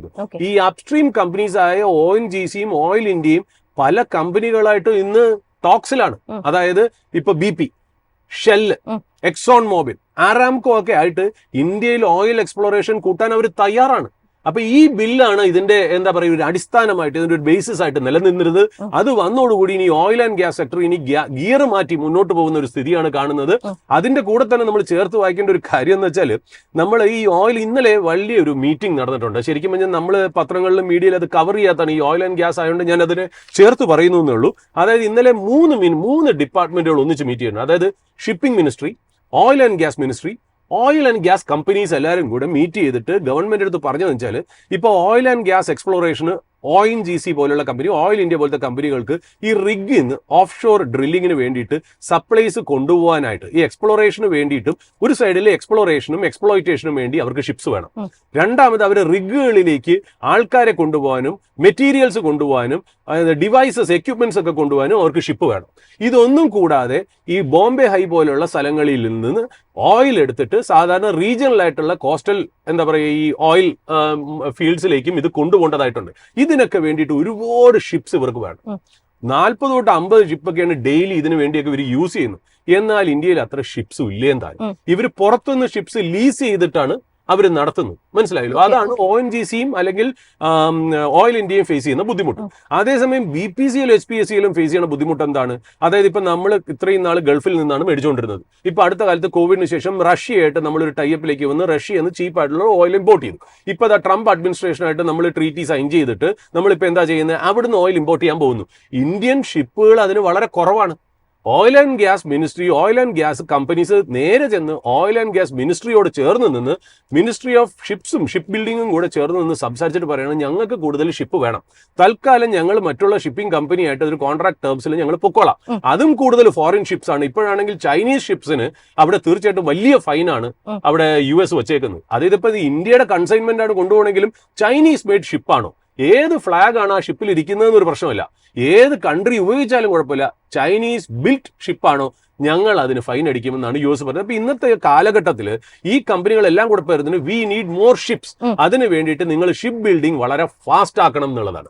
അപ്പൊ നമുക്കിപ്പോ മനസ്സിലാക്കാൻ കഴിയുന്നത് എന്താ, ഇപ്പൊ പ്രേക്ഷകരുടെ മുന്നിലേക്ക് നമ്മൾ എത്തിക്കുന്ന ഒരു കാര്യം എന്താ, ONGC എന്നുള്ള ഒരു സ്റ്റോക്ക് മാത്രമല്ല, ഓയിൽ ആൻഡ് ഗ്യാസിൽ വരുന്ന പ്രത്യേകതരമായിട്ടുള്ള റിഫോംസ് എന്താണ് സ്ട്രക്ചറൽ ചേഞ്ചസ്, അതിന്റെ കൂടെ നമ്മൾ മനസ്സിലാക്കിയ കാര്യം ഇന്ത്യ ഇത്രയും വികസിത രാജ്യമാണെന്ന് പറഞ്ഞിട്ട് പോലും ആ ഷിപ്പ് ബിൽഡിംഗ് ഇൻഡസ്ട്രി വളരെ നേസൻ സ്റ്റേജിലാണ്. നമുക്ക് ആവശ്യത്തിന് ഷിപ്പില്ല. എന്തിന് ഒരു ഉദാഹരണം കൂടെ ഞാൻ പറഞ്ഞു നിർത്താം. നമ്മൾ ഈ ഷിപ്പിൽ കണ്ടെയ്നർ കാണുന്നുണ്ട്. ഇപ്പോൾ വള്ളാർപാടം കണ്ടെയ്നർ ടെർമിനൽ, വിഴിഞ്ഞം ടെർമിനലിലേക്ക് നമ്മൾ അതുമല്ല നമ്മൾ റോഡിൽ കൂടി പോകുമ്പോൾ കണ്ടെയ്നർ ലോറികളിൽ കണ്ടെയ്നർ പോകുന്നുള്ളൂ. ഇത് 90% നമുക്കില്ല. ഈ കണ്ടെയ്നർ പോലും നമ്മൾ ഇമ്പോർട്ട് ചെയ്യുന്ന ഒരു കൺട്രിയാണ് നമ്മൾ. അപ്പൊ എത്രയോ കൊല്ലമായിട്ട് ഇന്ത്യ ഇൻഡിപെൻഡൻസിന് ശേഷം നമുക്ക് അവിടെ ഒരു സെൽഫ് റിലയൻസ് ഇതുവരെ വന്നിട്ടില്ല എന്നുള്ളത് കൂടെ നമ്മൾ നമ്മുടെ അറിവിലേക്ക്, നമ്മുടെ ശ്രദ്ധയിലേക്ക് അത് വയ്ക്കണം. തീർച്ചയായിട്ടും ship building industry, container industry അല്ലെങ്കിൽ ഓയിൽ ആൻഡ് ഗ്യാസ് ഇൻഡസ്ട്രി തീർച്ചയായിട്ടും ഒരു ഇൻവെസ്റ്റർ വാച്ച് ലിസ്റ്റിൽ വെച്ച് അത് വളരെ ക്ലോസ് ആയിട്ട് മോണിറ്റർ ചെയ്യുന്നതാണ് നമുക്ക് പറയാനുള്ളത്. ഏതായാലും ഈ ഒരു ഓയിൽ ഫീൽഡ് ലോസ് ഒക്കെ തന്നെ സിംപ്ലിഫൈ ചെയ്യുന്നത്, റൂൾസ് സിംപ്ലിഫൈ ചെയ്യുന്നത് കമ്പനികളുടെ എക്സ്പ്ലോറേഷൻ അടക്കമുള്ള കാര്യങ്ങളിൽ മാറ്റം വരുത്തും. അത് തന്നെ വരുന്ന പാദങ്ങളിൽ ഈ കമ്പനിയെ സംബന്ധിച്ചിടത്തോളം ഓയിൽ ആൻഡ് ഗ്യാസ് മേഖലയിൽ പ്രവർത്തിക്കുന്ന കമ്പനികൾക്ക് നേട്ടമാകാനുള്ള ഒരു സാധ്യത കൂടിയാണ് നിലനിൽക്കുന്നത്. സർ, ഏതായാലും നമുക്ക് മാർക്കറ്റിന്റെ ഒരു ടെക്നിക്കൽ ആസ്പെക്ട്സ് കൂടി പരിശോധിക്കേണ്ടതുണ്ട്. അതിനായിട്ട് റിസർച്ച് ഡെസ്കിൽ നിന്ന് ജോയിൻ ചെയ്യുന്നത് ആനന്ദാണ്. Good morning Anand. Good morning Jasmine. ഏതായാലും ഇന്ന് മാർക്കറ്റിൽ നോക്കുന്ന സമയത്ത് 22,500 എന്നുള്ള ഒരു ലെവൽ സസ്റ്റെയിൻ ചെയ്യാനായിട്ട് നിഫ്റ്റിക്ക് സാധിക്കുന്നു. പോസിറ്റീവ് നോട്ടിൽ തന്നെയാണ് നിഫ്റ്റി ബാങ്ക് ഇൻഡെക്സും ട്രേഡ് ചെയ്യുന്നത്. ഒരു എക്സ്പയറി ദിനത്തിൽ ഇന്ന് മാർക്കറ്റിനെ സംബന്ധിച്ചിടത്തോളം ശ്രദ്ധിച്ചിരിക്കേണ്ട ലെവൽസ് ഏതൊക്കെയാണ്? യെസ് ജാസ്മിൻ, നിഫ്റ്റി നോക്കുകയാണെങ്കിൽ നിഫ്റ്റി നിലവിൽ ഒരു ന്യൂട്രൽ ടോണിലാണ് നിലവിൽ നിഫ്റ്റിയിൽ ട്രേഡിംഗ് നടന്നുകൊണ്ടിരിക്കുന്നത്. ഇന്ത്യ വിക്സ് നോക്കുകയാണെങ്കിൽ നമുക്ക് അധികം വലിയ ഷൂട്ടപ്പോ കാര്യങ്ങളോ നമുക്ക് ഇന്ത്യ വിക്സിൽ കാണാൻ സാധിക്കുന്നില്ല. പക്ഷേ ഇൻട്രസ്റ്റിംഗ് ഫാക്ട് ഈസ് നിഫ്റ്റിയിൽ നമ്മൾ എക്സ്പയറി ആയിട്ട് കൂടി നമുക്ക് ഇന്നൊരു നല്ലൊരു ബിൽട്ടപ്പ് കാണാൻ സാധിക്കുന്നത് കോൾ സൈഡിലാണ്. നമുക്ക് വളരെ നല്ലൊരു ബിൽട്ടപ്പ് കാണാൻ സാധിക്കുന്നത്. സോ നമുക്ക് ഇന്ന് മാർക്കറ്റിൽ ഒരു bearish to sideways movement ആണ് എക്സ്പെക്ട് ചെയ്യുന്നത്. സോ മാർക്കറ്റിന്റെ ഒരു സെക്കൻഡ് ഹാഫിൽ നമുക്ക് ഓയിലൊക്കെ വളരെ ഒരു ഫാസ്റ്റ് ആയിട്ടുള്ള ഒരു ചേഞ്ച് നമുക്ക് കാണാൻ സാധിച്ചാൽ നമുക്കൊരു ബുള്ളിഷ് മൂവ്മെന്റ് എക്സ്പെക്ട് ചെയ്യാം. ബട്ട് സ്റ്റിൽ നിലവിൽ മാർക്കറ്റിൽ ഞാൻ നോക്കി കാണുന്ന ഒരു bearish to sideways movement ആണ് എക്സ്പെക്ട് ചെയ്യുന്നത്. ആൻഡ് നെക്സ്റ്റ് വീക്കിൽ ഒരു എക്സ്പയറിയും കൂടി നോക്കുകയാണെങ്കിൽ നെക്സ്റ്റ് വീക്കിൽ എക്സ്പയറിയിൽ നിലവിൽ ആ ഒരു സെയിം ബിൽഡപ്പ്, അതായത് കോളിൽ ഭയങ്കര ബിൽഡപ്പാണ് നമുക്ക് കാണാൻ സാധിക്കുന്നത്. ആൻഡ് OI ചേഞ്ച് നോക്കുകയാണെങ്കിലും നിലവിൽ പുട്ട് സൈഡിൽ നമുക്ക് അധികം ചേഞ്ചസോ കാര്യങ്ങളൊന്നും കാണാൻ സാധിക്കുന്നില്ല. ബട്ട് സ്റ്റിൽ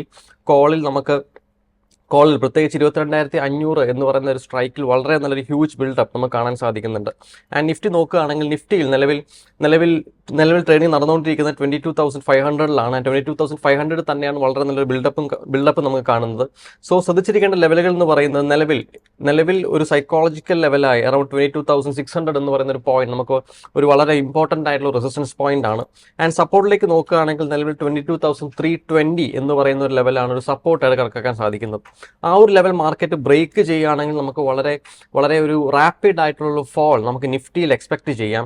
അതായത് 22,300 മാർക്കറ്റ് ബ്രേക്ക് ചെയ്യുകയാണെങ്കിൽ നമുക്ക് നെക്സ്റ്റ് ഒരു സപ്പോർട്ട് ലെവലായിട്ട് കാണാൻ സാധിക്കുന്നത് 22,000 ആണ്.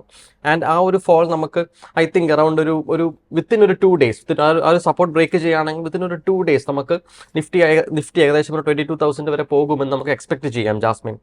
ആനന്ദ്, അതോടൊപ്പം തന്നെ ആഡ് ചെയ്യാൻ ആഗ്രഹിക്കുന്നത് ബാങ്ക് നിഫ്റ്റിയെ സംബന്ധിച്ചിടത്തോളമാണ്. ഇന്ന് 124 പോയിന്റുകളുടെ ഒരു നേട്ടം നിഫ്റ്റി ബാങ്ക് ഇൻഡെക്സിൽ പ്രകടമാകുന്നു. 48,100 എന്നുള്ള ഒരു റേഞ്ച് നിലനിർത്തുന്നുണ്ട്. പക്ഷേ 286 വരെ ഇന്ന് പോയിട്ടുണ്ട്. അവിടെ നിന്നും ഒരു ചെറിയ സെൽ ഓഫ് കാണാൻ സാധിച്ചിട്ടുണ്ട്. പ്രധാനപ്പെട്ട ഓഹരികളിൽ നേട്ടം കാണുന്നുണ്ട്. 4 ഓഹരികൾ മാത്രമാണ് ഇപ്പോൾ ഇടിവിലേക്ക് പോയിരിക്കുന്നത്. നിഫ്റ്റി ബാങ്ക് ഇൻഡെക്സിന്റെ ഒരു അണ്ടർടോൺ എങ്ങനെയാണ്? പ്രധാനപ്പെട്ട ലെവൽസ് ഏതൊക്കെയാണ്? ബാങ്ക് നിഫ്റ്റിയിലേക്ക് നമ്മൾ വരികയാണെങ്കിൽ ബാങ്ക് നിഫ്റ്റിയിൽ നിലവിൽ ഒരു മിക്സഡ് ടോൺ എന്ന് പറയാൻ പറ്റില്ല ബാങ്ക് നിഫ്റ്റി. ബട്ട് നിഫ്റ്റി സാധാരണഗതി നിഫ്റ്റിയും ബാങ്ക് നിഫ്റ്റിയും ഏകദേശം ഒരു സെയിം രീതിക്കാണ് പെർഫോം ചെയ്യുന്നത്. ബട്ട് ഇന്ന് ബാങ്ക് നിഫ്റ്റി നമുക്ക് നല്ല രീതിക്കുള്ള ബുള്ളിഷ്നെസ് നമുക്ക് ബാങ്ക് നിഫ്റ്റിയിൽ എക്സ്പെക്ട് ചെയ്യാം. ആൻഡ് ബാങ്ക് നിഫ്റ്റി നോക്കുകയാണെങ്കിൽ ബാങ്ക് നിഫ്റ്റി ഇപ്പോൾ നിലവിൽ ട്രേഡ് ചെയ്യുന്നത് 48,200 ആണ്. അതൊരു മേജർ റെസിസ്റ്റൻസ് സോൺ ആണ് ബാങ്ക് നിഫ്റ്റി സംബന്ധിച്ചിടത്തോളം. സോ ആ ഒരു resistance zone bank Nifty break ചെയ്യുകയാണെങ്കിൽ നമുക്കൊരു നെക്സ്റ്റ് റെസിസ്റ്റൻസ് എക്സ്പെക്ട് ചെയ്യാൻ പറ്റുന്നത് 48,500 ആണ്.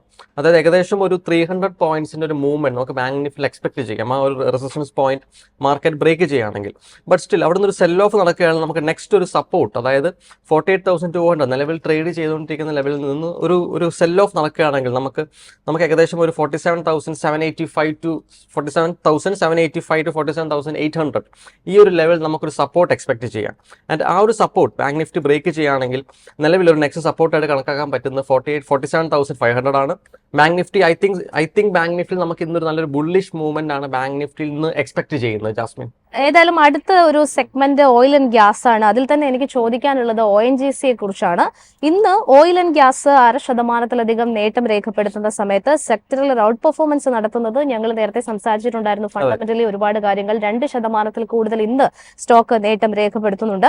ഈ ONGCയുടെ ഒരു പെർഫോമൻസ് നോക്കുന്ന സമയത്ത് ഓഗസ്റ്റ് 13-ാം തീയതി, അതായത് കഴിഞ്ഞൊരു വർഷം ഓഗസ്റ്റ് 13-നാണ് 345 രൂപ എന്നുള്ള ഒരു ഹൈ, 52 വീക്ക് ഹൈ ഈ ഒരു സ്റ്റോക്ക് ഹിറ്റ് ചെയ്തിട്ടുണ്ടായിരുന്നത്.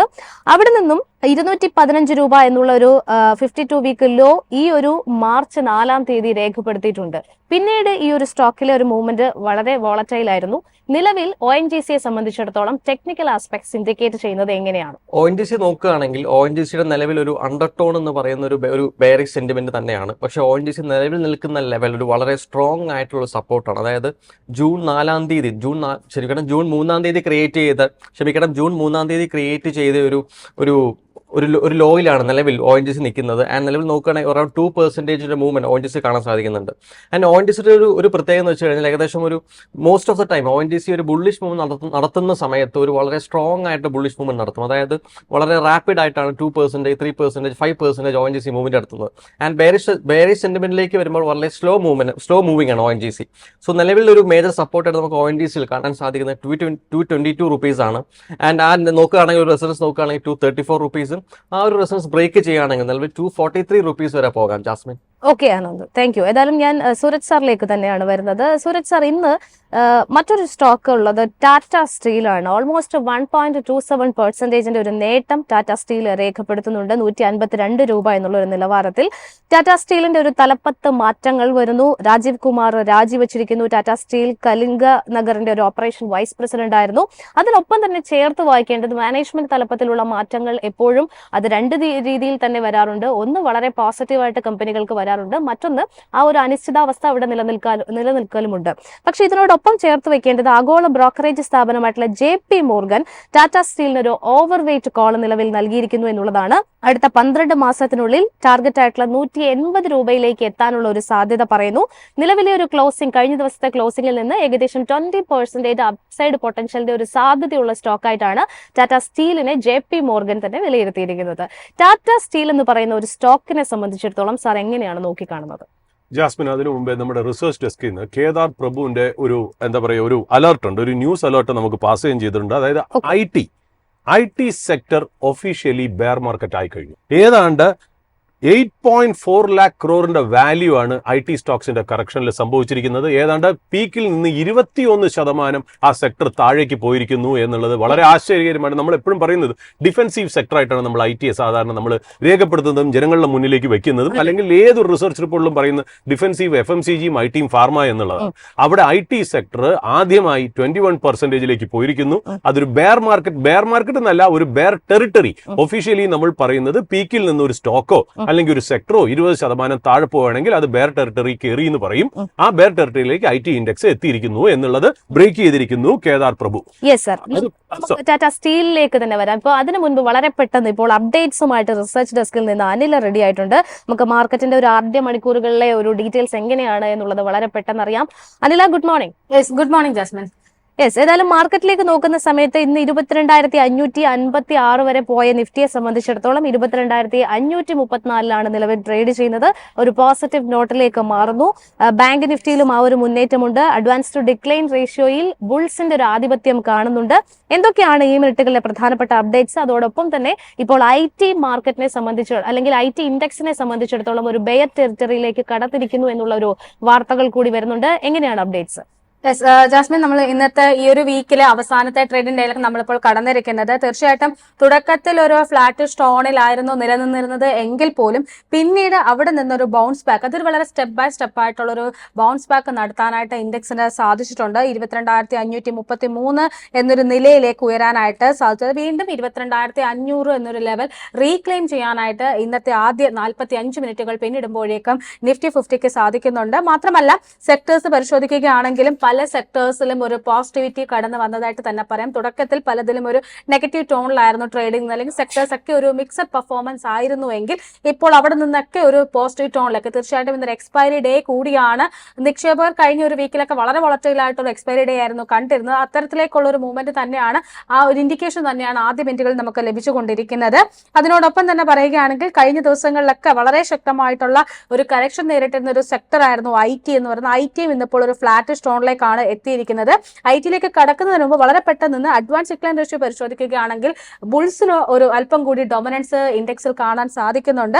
മാത്രമല്ല ഓർഡറിന്റെ കരുത്തിൽ BELന്റെ ഓഹരികളാണ് ഇന്നിപ്പോൾ വളരെ ശക്തമായിട്ടുള്ളൊരു മുന്നേറ്റം നടത്തിയിരിക്കുന്നത്. 2.5% മുകളിലുള്ള ഒരു മുന്നേറ്റമാണ് BEL ഓഹരികൾ അഥവാ ഭാരത് ഇലക്ട്രോണിക്സിന്റെ ഓഹരികൾ നടന്നിരിക്കുന്നത്. തീർച്ചയായിട്ടും കഴിഞ്ഞ ദിവസങ്ങളിൽ നമ്മൾ തന്നെ റിപ്പോർട്ട് ചെയ്തിട്ടുണ്ടായിരുന്നു ധാരാളം ബ്രോക്കറേജസിന്റെ ബൈ റേറ്റിംഗ് ലഭിക്കുകയും ഏകദേശം ഒരു 360 മുതൽ 380 രൂപ വരെ ഉയരാനുള്ള ഒരു സാധ്യത, അല്ലെങ്കിൽ 390 രൂപ വരെ ഉയരാനുള്ള ഒരു സാധ്യത പല ബ്രോക്കറേജുകളും കാണുന്ന ഒരു ഓഹരി കൂടിയാണ് BEL എന്ന് പറയുന്നത്. നിലവിൽ പലതരത്തിലുള്ളൊരു കറക്ഷൻ നേരിട്ട്, ഒരു ഹെൽത്തി ആയിട്ടൊരു കറക്ഷൻ നേരിട്ട് വന്ന ഓഹരി വീണ്ടും അതിന്റെ ഒരു പ്രതാപകാലത്തേക്ക് തിരിച്ചെത്തുന്നു എന്ന് തന്നെ നമുക്ക് പറയാം. അതിനോടൊപ്പം തന്നെ ഇപ്പോൾ നേരത്തെ ഡിസ്കസ് ചെയ്തപ്പോൾ ONGCയുടെ ഓഹരികളിലും സർക്കാരിന്റെ ഭാഗത്തു നിന്നിട്ടുള്ള അനുകൂലമായ നടപടികളെ തുടർന്ന് ONGC ഓഹരികളിലും ഇന്നിപ്പോൾ 2% ഒരു കുതിപ്പ് രേഖപ്പെടുത്തിയിട്ടുണ്ട്. ടാറ്റ സ്റ്റീൽ, SBI, ട്രെൻഡ് തുടങ്ങിയ ഓഹരികളും 1% മുകളിലുള്ള ഒരു നേട്ടത്തിലേക്കാണ് പോയിരിക്കുന്നത്. ഇനി ഡൗൺ സൈഡിലേക്ക് നോക്കുകയാണെങ്കിൽ ശ്രീറാം ഫൈനാൻസ് ആണ് 1.3% ഇടിവോട് കൂടി നിലവിൽ ഒരു ടോപ്പ് ലൂസറായിട്ട് മാറിയിരിക്കുന്നത്. ഒപ്പം ഇന്നലെ ഒരല്പം റിക്കവറി കാണിച്ചിരുന്ന ഇൻഡസ്ഇൻഡ് ബാങ്കിന്റെ ഓഹരികളിൽ ഇന്നപ്പോൾ 1% മുകളിലുള്ള ഒരു ഇടിവിലേക്കാണ് പോയിരിക്കുന്നത്. Apollo hospital, doctor Reddy, Tata Motors തുടങ്ങിയ ഓഹരികളും ഒരു സെൽ ഓഫ് ആണ് ഇന്നിപ്പോൾ കാണുന്നത്. ഇനി ജാസ്മിൻ സൂചിപ്പിച്ചതുപോലെ IT സെക്ടറിലേക്ക് കിടക്കുകയാണെന്നുണ്ടെങ്കിൽ നേരത്തെ സൂരജ് സാർ സൂചിപ്പിച്ചതുപോലെ തന്നെ ഒഫീഷ്യൽ, അതായത് ഇന്നലെയും ഏകദേശം 1200ഓളം പോയിന്റ്സിന്റെ ഒരു ഇടിവായിരുന്നു ഇന്ത്യൻ IT ഓഹരികൾ ഉണ്ടായിരുന്നത്. അതോടുകൂടി ഏകദേശം ഒരു ബിയറിഷ് മാർക്കറ്റിലേക്ക്, അല്ലെങ്കിൽ ഒരു ബിയറിഷ് ടെറിട്ടറിയിലേക്ക് ഇന്ത്യൻ IT സെക്ടർ എത്തിയിരിക്കുന്നു എന്നാണ് കണക്കുകൾ സൂചിപ്പിച്ചിരിക്കുന്നത്. അദ്ദേഹം പറഞ്ഞതുപോലെ തന്നെ അതിന്റെ ഓൾ ടൈം ഹൈയിൽ, ഇൻഡെക്സിന്റെ ഓൾ ടൈം ഹൈയിൽ നിന്നും 21% കറക്ഷൻ 20% മുകളിലേക്ക് എത്തുമ്പോഴേക്കാണ് നമ്മൾ പൊതുവെ ഒരു ബിയറിഷ് ടെറിട്ടറി എന്ന് പറയാൻ സാധിക്കുക. അത്തരത്തിൽ പരിശോധിക്കുമ്പോൾ 21% കറക്ഷൻ നേരിട്ടതോടുകൂടി ഇന്ത്യൻ IT സെക്ടറും ഒരു ഒഫീഷ്യൽ ബിയറിഷ് കാറ്റഗറിയിലേക്ക് എത്തിയിരിക്കുകയാണ്. 8.4 ലക്ഷം കോടി രൂപയാണ് ഇറോഡ് ചെയ്യപ്പെട്ടിരിക്കുന്നത് ഈ ഒരു ഇടിവോട് കൂടി എന്ന് കൂടിയാണ് കണക്കുകൾ സൂചിപ്പിച്ചിരിക്കുന്നത്. ഏതായാലും നിലവിൽ കണക്കുകൾ ഡേറ്റുകളിലേക്ക് എത്തുകയാണെങ്കിൽ IT ഇൻഡെക്സിനെ കോൺസ്റ്റിറ്റ്യൂട്ട് ചെയ്തിരിക്കുന്ന 10 ഓഹരികളിൽ 9 എണ്ണവും ഇപ്പോൾ ഒഫീഷ്യലി ഒരു ബിയറിഷ് ടോണിലേക്കാണ് എത്തിയിരിക്കുന്നത്. അതിൽ ഏറ്റവും അധികം ഈ ഒരു കറക്ഷൻ നേരിട്ടിരിക്കുന്നത് LTI മൈൻട്രയുടെ ഓഹരികൾക്കാണ്. ഏകദേശം അതിന്റെ ഓൾ ടൈം ഹൈയിൽ നിന്നും 34% കറക്ഷനാണ് LTI മൈൻട്രയുടെ ഓഹരികൾ രേഖപ്പെടുത്തിയിരിക്കുന്നത്. മാത്രമല്ല ഇൻഫോസിസ്, TCS പോലെ ടിയർ 1-ൽ ഉൾപ്പെട്ടിട്ടുള്ള കമ്പനികളും ഏകദേശം 24% കറക്ഷൻ അതിന്റെ ഒരു ഓൾ ടൈം ഹൈ ലെവലിൽ നിന്നും രേഖപ്പെടുത്തിയിട്ടുണ്ട്. ഇനി കണക്കുകൾ തന്നെ പരിശോധിക്കുകയാണ് എന്നുണ്ടെങ്കിൽ മിഡ് ക്യാപ് സ്പേസിൽ നിന്നുള്ള എംഫസിസിന്റെ ഓഹരികൾ 31.3% കറക്ഷൻ നേരിട്ടപ്പോൾ L&T ടെക്നോളജി ആൻഡ് സർവീസസിന്റെ ഓഹരികൾ 26.7%, കൊഫോർജിന്റെ ഓഹരികൾ 26.3%, പേഴ്സിസ്റ്റന്റ് 23.9%, അതിനോടൊപ്പം തന്നെ HCL tech 23.6%, Infosys 20%, tech Mahindra 20.5%, Wipro 17.4% എന്നിങ്ങനെ ഒരു നിലയിലേക്കാണ് ആ ഒരു 52 വീക്ക് ഹൈയിൽ നിന്ന് ഇപ്പോൾ കറക്ഷൻ നേരിട്ടിരിക്കുന്നത്. പ്രധാനമായിട്ടും ഒരു അല്പം കൂടി ഒരു ഇന്റൻസിറ്റി കൂടിയിരിക്കുന്നത് മിഡ് ക്യാപ് സ്പേസിൽ പെട്ടിട്ടുള്ള അല്ലെങ്കിൽ ടിയർ 2 ലെവലിലുള്ള IT ഓഹരികളിലാണ് എന്ന് തന്നെ നമുക്ക് പറയാൻ സാധിക്കുന്നുണ്ട്.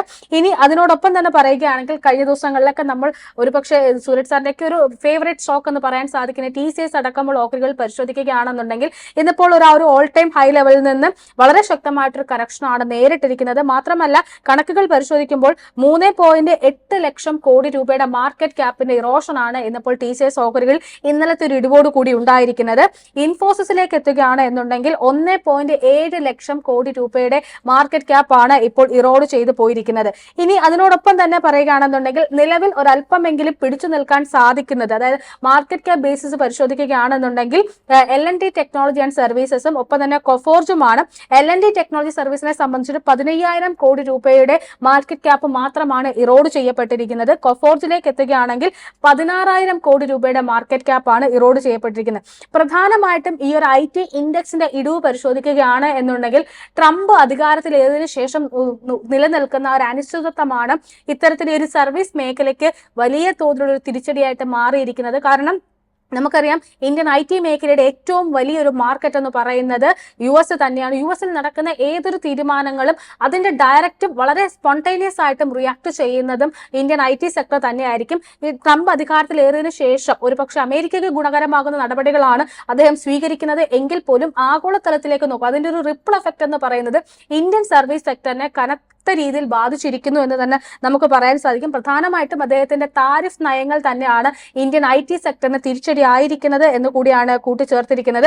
ഏതായാലും അതിനോടൊപ്പം തന്നെ ഇപ്പോൾ അമേരിക്കയിലേക്ക് പരിശോധിക്കുകയാണെന്നെങ്കിലും S&P 500 സൂചികയിൽ ഏകദേശം $4 ട്രില്യൺ മാർക്കറ്റ് ക്യാപ്പ് ആണ് ഇറോഡ് ചെയ്യപ്പെട്ടിരിക്കുന്നത്. അത് മാറ്റൊരു താൽക്കാലികമാണ്, ഒരുപക്ഷെ ഒരു നല്ലൊരു ഫ്യൂച്ചറിന് വേണ്ടിയിട്ട് അല്പം പെയിൻ സഹിക്കേണ്ടി വരും എന്ന ട്രംപിന്റെ വാക്കുകൾ തന്നെ കടമെടുക്കുകയാണെങ്കിൽ പോലും ഇന്ത്യൻ IT മേഖലയിലേക്ക് വരുമ്പോഴേക്കും ഒരുപക്ഷെ മേഖലയുടെ സ്ട്രക്ചർ തന്നെ മാറാനുള്ള ഒരു സാധ്യതയാണ് നമുക്ക് മുന്നിൽ ഇപ്പോൾ അനലിസ്റ്റുകൾ കാണുന്നത്.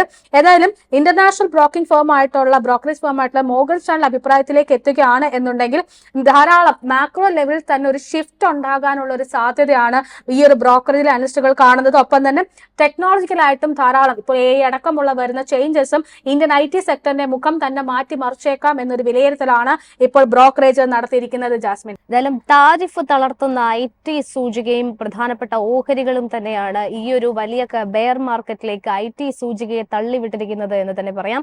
സാർ, നമ്മൾ IT ഇൻഡെക്സിനെ നോക്കുന്ന സമയത്ത് ഇന്നൊരു ഫ്ലാറ്റ് നോട്ടിലാണ് ട്രേഡ് ചെയ്യുന്നത്. ഏതായാലും പ്രധാനപ്പെട്ട പല ബ്രോക്കറേജുകളും ഓഹരികളെ ടോപ്പ് 50 അതായത് നിഫ്റ്റി 50 കമ്പനിയിലെ IT ഓഹരികളെ തന്നെ ഡൗൺഗ്രേഡ് ചെയ്തിരിക്കുകയാണ്. അത് അങ്ങനത്തെ ഒരുപാട് കാര്യങ്ങൾ തന്നെ IT മേഖലയെ അഫക്റ്റ് ചെയ്യുകയാണ്. AI പോലുള്ള വലിയ വിപ്ലവങ്ങളൊക്കെ തന്നെ നടക്കുന്ന സമയത്ത് ഒരു ഫെയർ വാല്യുവേഷനിലേക്ക് കൂടി എത്തേണ്ടതിന്റെ ഒരു ആവശ്യമുണ്ടോ IT സൂചികയ്ക്ക്? ജാസ്മിൻ, അതിന്റെ ഇൻട്രസ്റ്റിംഗ് ആയിട്ടുള്ള ഒരു കാര്യം, നമ്മൾ ഈ സ്റ്റോക്ക് മാർക്കറ്റിനെ കുറിച്ചാണ് നമ്മൾ സംസാരിക്കുന്നത് അല്ലേ. സ്റ്റോക്ക് മാർക്കറ്റിൽ ഓപ്പർച്യൂണിറ്റീസ് എങ്ങനെയാണ് നമ്മൾ നല്ല സ്റ്റോക്കുകളിൽ ഇൻവെസ്റ്റ് ചെയ്ത് നല്ലൊരു റിട്ടേൺ ഉണ്ടാക്കുന്നത്, ഇതാണല്ലോ നമ്മളൊക്കെ പറയുന്നതിന്റെ അടിസ്ഥാനം എന്ന് പറയുന്നത്. അതാണല്ലോ, അതിന് വേണ്ടിയിട്ടാണല്ലോ നമ്മൾ ഇവിടെ ഇരിക്കുന്നത്. ഒരു ന്യൂസ് റിപ്പോർട്ട് ചെയ്യുക എന്നുള്ളതല്ലല്ലോ. ടെക്നിക്കലി ഇന്ത്യൻ IT ഇൻഡെക്സ് 20% താന്നു കഴിഞ്ഞാൽ നമ്മൾ അതിനെ IT ഇൻഡെക്സ് റിസഷനിലേക്ക് അല്ലെങ്കിൽ ബെയർ മാർക്കറ്റിലേക്ക്, റിസഷൻ അല്ല, അത് വലിയ വേർഡാണ്, ബെയർ മാർക്കറ്റിലേക്ക് പോയി എന്നാണ് നമ്മൾ ഡെസിഗ്നേറ്റ് ചെയ്യുന്നത് അല്ലേ. അതിൽ ഏറ്റവും വലിയ ഇപ്പൊ അനിലയുടെ കയ്യിൽ നിന്ന് കിട്ടിയ അപ്ഡേറ്റ് അനുസരിച്ച് LNT, ലാർസൺ ആൻഡ് ടെക്നോളജിയുടെ LTTS, അതിനാണ് ഏറ്റവും വലിയ ഇറോഷൻ സംഭവിച്ചിരിക്കുന്നതെന്നാണ് അനില നമ്മുടെ അടുത്ത് റിപ്പോർട്ട് ചെയ്യുന്നത്. അതിന്റെ രസം എന്നറിയോ, ഈ LTTSന്റെ 2024 റവന്യൂ $1.2 ബില്യൺ ആണ്. $1.2 ബില്യൺ ചേൺ ഔട്ട് ചെയ്ത കമ്പനിയാണ് LTTS. അവർ അടുത്ത കാലത്ത് അവരുടെ പ്രസ് റിലീസ്, കഴിഞ്ഞ മാസം അവരുടെ പ്രസ് റിലീസിൽ പറഞ്ഞു വെച്ചാൽ അവർ $3 ബില്യൺ കമ്പനിയായിട്ട് ഷോർട്ട് ടേമിൽ മാറാൻ പോകുന്നു എന്നാണ്. $3 ബില്യൺ. അതായത് ഇവിടുന്ന് ഏതാണ്ട് 1 നിന്ന് 2 ആയി, 2 നിന്ന് 3 ആവണം. അതുകൂടാതെ അവരൊരു മീഡിയം ടേം ടാർഗറ്റ് എന്ന് പറയുന്നത് 5 ബില്യൺ കമ്പനിയായി മാറുക എന്നുള്ളത്. അതായത് 1.2 ബില്യൺ കമ്പനി 3 ബില്യണിലേക്കും 3 ബില്യണിൽ നിന്ന് 5 ബില്യണിലേക്കും ആവാൻ പോകുന്നു. അതിനു വേണ്ടിയിട്ട് അവരുടെ എൻറ്റയർ വർക്ക് ഫോഴ്സസിനെ, ഏതാണ്ട് 1/3 ഓഫ് ദ വർക്ക് ഫോഴ്സിനെ തന്നെ അവർ AI റിലേറ്റഡ് ടൂൾസ് ആയിട്ട് അവർ ട്രെയിനിങ് നടത്തി കഴിഞ്ഞു. ആ AI ട്രാൻസ്ഫോർമേഷൻ വന്നു. ഒരുപാട് യൂസ് കേസുകൾ അവർ ഡെവലപ്പ് ചെയ്തു തുടങ്ങി. അതായത് ഒരു ഉദാഹരണത്തിന് ഒരു പ്രോജക്റ്റ് പറയുകയാണെങ്കിൽ NVIDIAയുടെ ചിപ്പ് ഉപയോഗിച്ച് അവർ ഉണ്ടാക്കിയിരിക്കുന്ന ഒരു AI മോഡൽ എന്താണെന്നറിയോ, നമ്മുടെ ഈ റെയിൽവേ ട്രാക്കിലൊക്കെ ഗ്യാപ്പോ ക്രാക്കോ ഉണ്ടെങ്കിൽ കണ്ടുപിടിക്കുക എന്നുള്ളതാണ്.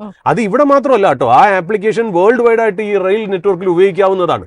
അപ്പൊ അങ്ങനത്തെ പ്രോജക്റ്റുകളിലേക്ക്, വളരെ യുണീക്ക് ആയിട്ടുള്ള പ്രോജക്റ്റിലേക്ക് പോവുകയാണ്. അവിടെ നിന്ന് കുറച്ചുകൂടി അക്വിസിഷൻസും ഒക്കെ കൂടി നടത്തി ഒരു ഓർഗാനിക് ആൻഡ് ഇൻഓർഗാനിക് ഗ്രോത്തിലൂടെ ഈ 1.2 ബില്യൺ എന്നുള്ളത് 3 ബില്യൺ സെയിൽസും 5 ബില്യൺ സെയിൽസും ആക്കാനിരിക്കുന്ന കമ്പനിയാണ് നമ്മളൊരു സെന്റിമെന്റൽ ന്യൂസിൽ നമ്മൾ ഇത്രയും താഴെ പോയി എന്ന് പറഞ്ഞ് നമ്മൾ കളിയാക്കുന്നത്, അല്ലെങ്കിൽ നമ്മൾ അതിനെ ഡീഗ്രേഡ് ചെയ്യുന്നത്. ശരിയാണ്, പല ഫോറിൻ ബ്രോക്കറേഴ്സും അതിനെ ഡൗൺഗ്രേഡ് ചെയ്തേക്കാം. കാരണം എന്ന് വെച്ചാൽ ട്രംപിന്റെ പോളിസി, ഈ വക നെഗറ്റീവ്സ് ആണ് ഒരു ഇൻവെസ്റ്ററിന്റെ പോസിറ്റീവ് എന്ന് പറയുന്നത്. ഇല്ലെങ്കിൽ ഇതേപോലത്തെ ഒരു കമ്പനിയെ നമുക്കൊരു ഫെയർ വാല്യുവേഷനിൽ അല്ലെങ്കിൽ ഒരു ലോവർ വാല്യുവേഷനിൽ മേടിക്കാൻ ചാൻസ് കിട്ടുന്നു. ഇതൊരിക്കലും നിങ്ങൾ ഇതൊരു റെക്കമെൻഡേഷൻ ആയിട്ടോ ഒരു അഡ്വൈസ് ആയിട്ടോ നിങ്ങൾ കണക്കാക്കരുത്. അല്ലെങ്കിൽ LTTS മേടിക്കാനോ അല്ലെങ്കിൽ IT കമ്പനികളെ മേടിക്കാനോ അല്ല നമ്മൾ പറയുന്നത്. ഈ വക അനോമാലിറ്റിയാണ് ഒരു ഇൻവെസ്റ്ററിന്റെ ഫ്രണ്ട്. എങ്ങനെയാണ് നമുക്ക് ഗോൾഡൻ ഓപ്പർച്യൂണിറ്റീസ് മാർക്കറ്റിൽ കിട്ടുന്നത്? അതായത് സെന്റിമെന്റിന്റെ പേരുകളിൽ ക്ലാസിക് ആയിട്ടുള്ള കമ്പനികൾ ഒരു വൺ ഓഫ് ന്യൂസിന്റെ പേരുകളിൽ താഴേക്ക് വരുമ്പോൾ, അത് ഫെയർ വാല്യുവേഷനേക്കാളും താഴേക്ക് വന്ന ഒരു ലോവർ വാല്യുവേഷനിൽ വരുമ്പോഴാണ് നല്ല ഒരു സ്റ്റോക്ക് ഐഡിയ അവിടെ ഉയർന്നു വരുന്നത്.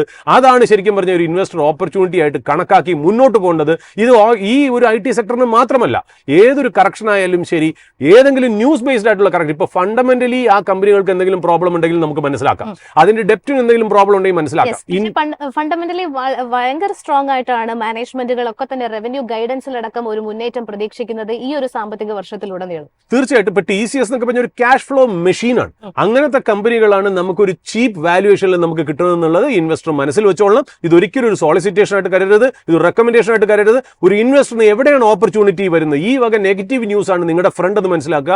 അതിന് ശരിക്കും പറഞ്ഞാൽ നിങ്ങൾ ഡിപ്രസ്ഡ് ആവാതെ നിങ്ങളുടെ പോസിറ്റിവിറ്റി മുന്നോട്ട് കൊണ്ടുവന്ന് കോൺഫിഡൻസും കൺവിക്ഷനും നിങ്ങൾ ഡെവലപ്പ് ചെയ്ത് ഈ സ്റ്റോക്സ് ഒക്കെ എങ്ങനെയായിരിക്കും, എത്ര സെയിൽസ് ആയിരിക്കും, എത്ര പ്രോഫിറ്റ് ആയിരിക്കും ഉണ്ടാക്കണേ, എന്താണ് അവരുടെ ഗ്രോത്ത് പ്ലാൻസ് എന്ന് പഠിക്കാനുള്ള പറ്റിയ സമയമാണ് ഒരു പ്രേക്ഷകനെ സംബന്ധിച്ചിടത്തോളം. യെസ്, ഏതായാലും ഇതിന്റെ ഒരു ടെക്നിക്കൽ ആസ്പെക്ട്സ് കൂടി തീർച്ചയായിട്ടും പ്രേക്ഷകർക്ക് അറിയാനുള്ള ഒരു ആഗ്രഹം ഉണ്ടാകും. അതിന്റെ ഒരു ഡീറ്റെയിൽസുമായിട്ട് അഗെയിൻ ആനന്ദാണ് ജോയിൻ ചെയ്യുന്നത്.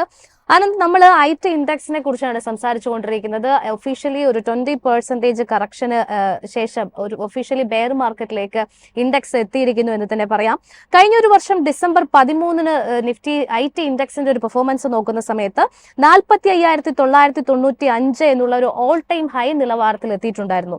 എന്നാൽ ഇപ്പോൾ ഇന്ന് പെർഫോം ചെയ്തുകൊണ്ടിരിക്കുന്നത് 36,319 എന്നുള്ള ഒരു നിലവാരത്തിലാണ്. തീർച്ചയായിട്ടും ഈ ഒരു നിഫ്റ്റി 50 ഹെവി വെയിറ്റുകളായിട്ടുള്ള ഇൻഫോസിസ്, TCS അടക്കമുള്ള ക്രീം ഓഫ് ദ ക്രീം കമ്പനീസിൽ വരെ ആ ഒരു കറക്ഷൻ നമ്മൾ കണ്ടിട്ടുണ്ടായിരുന്നു.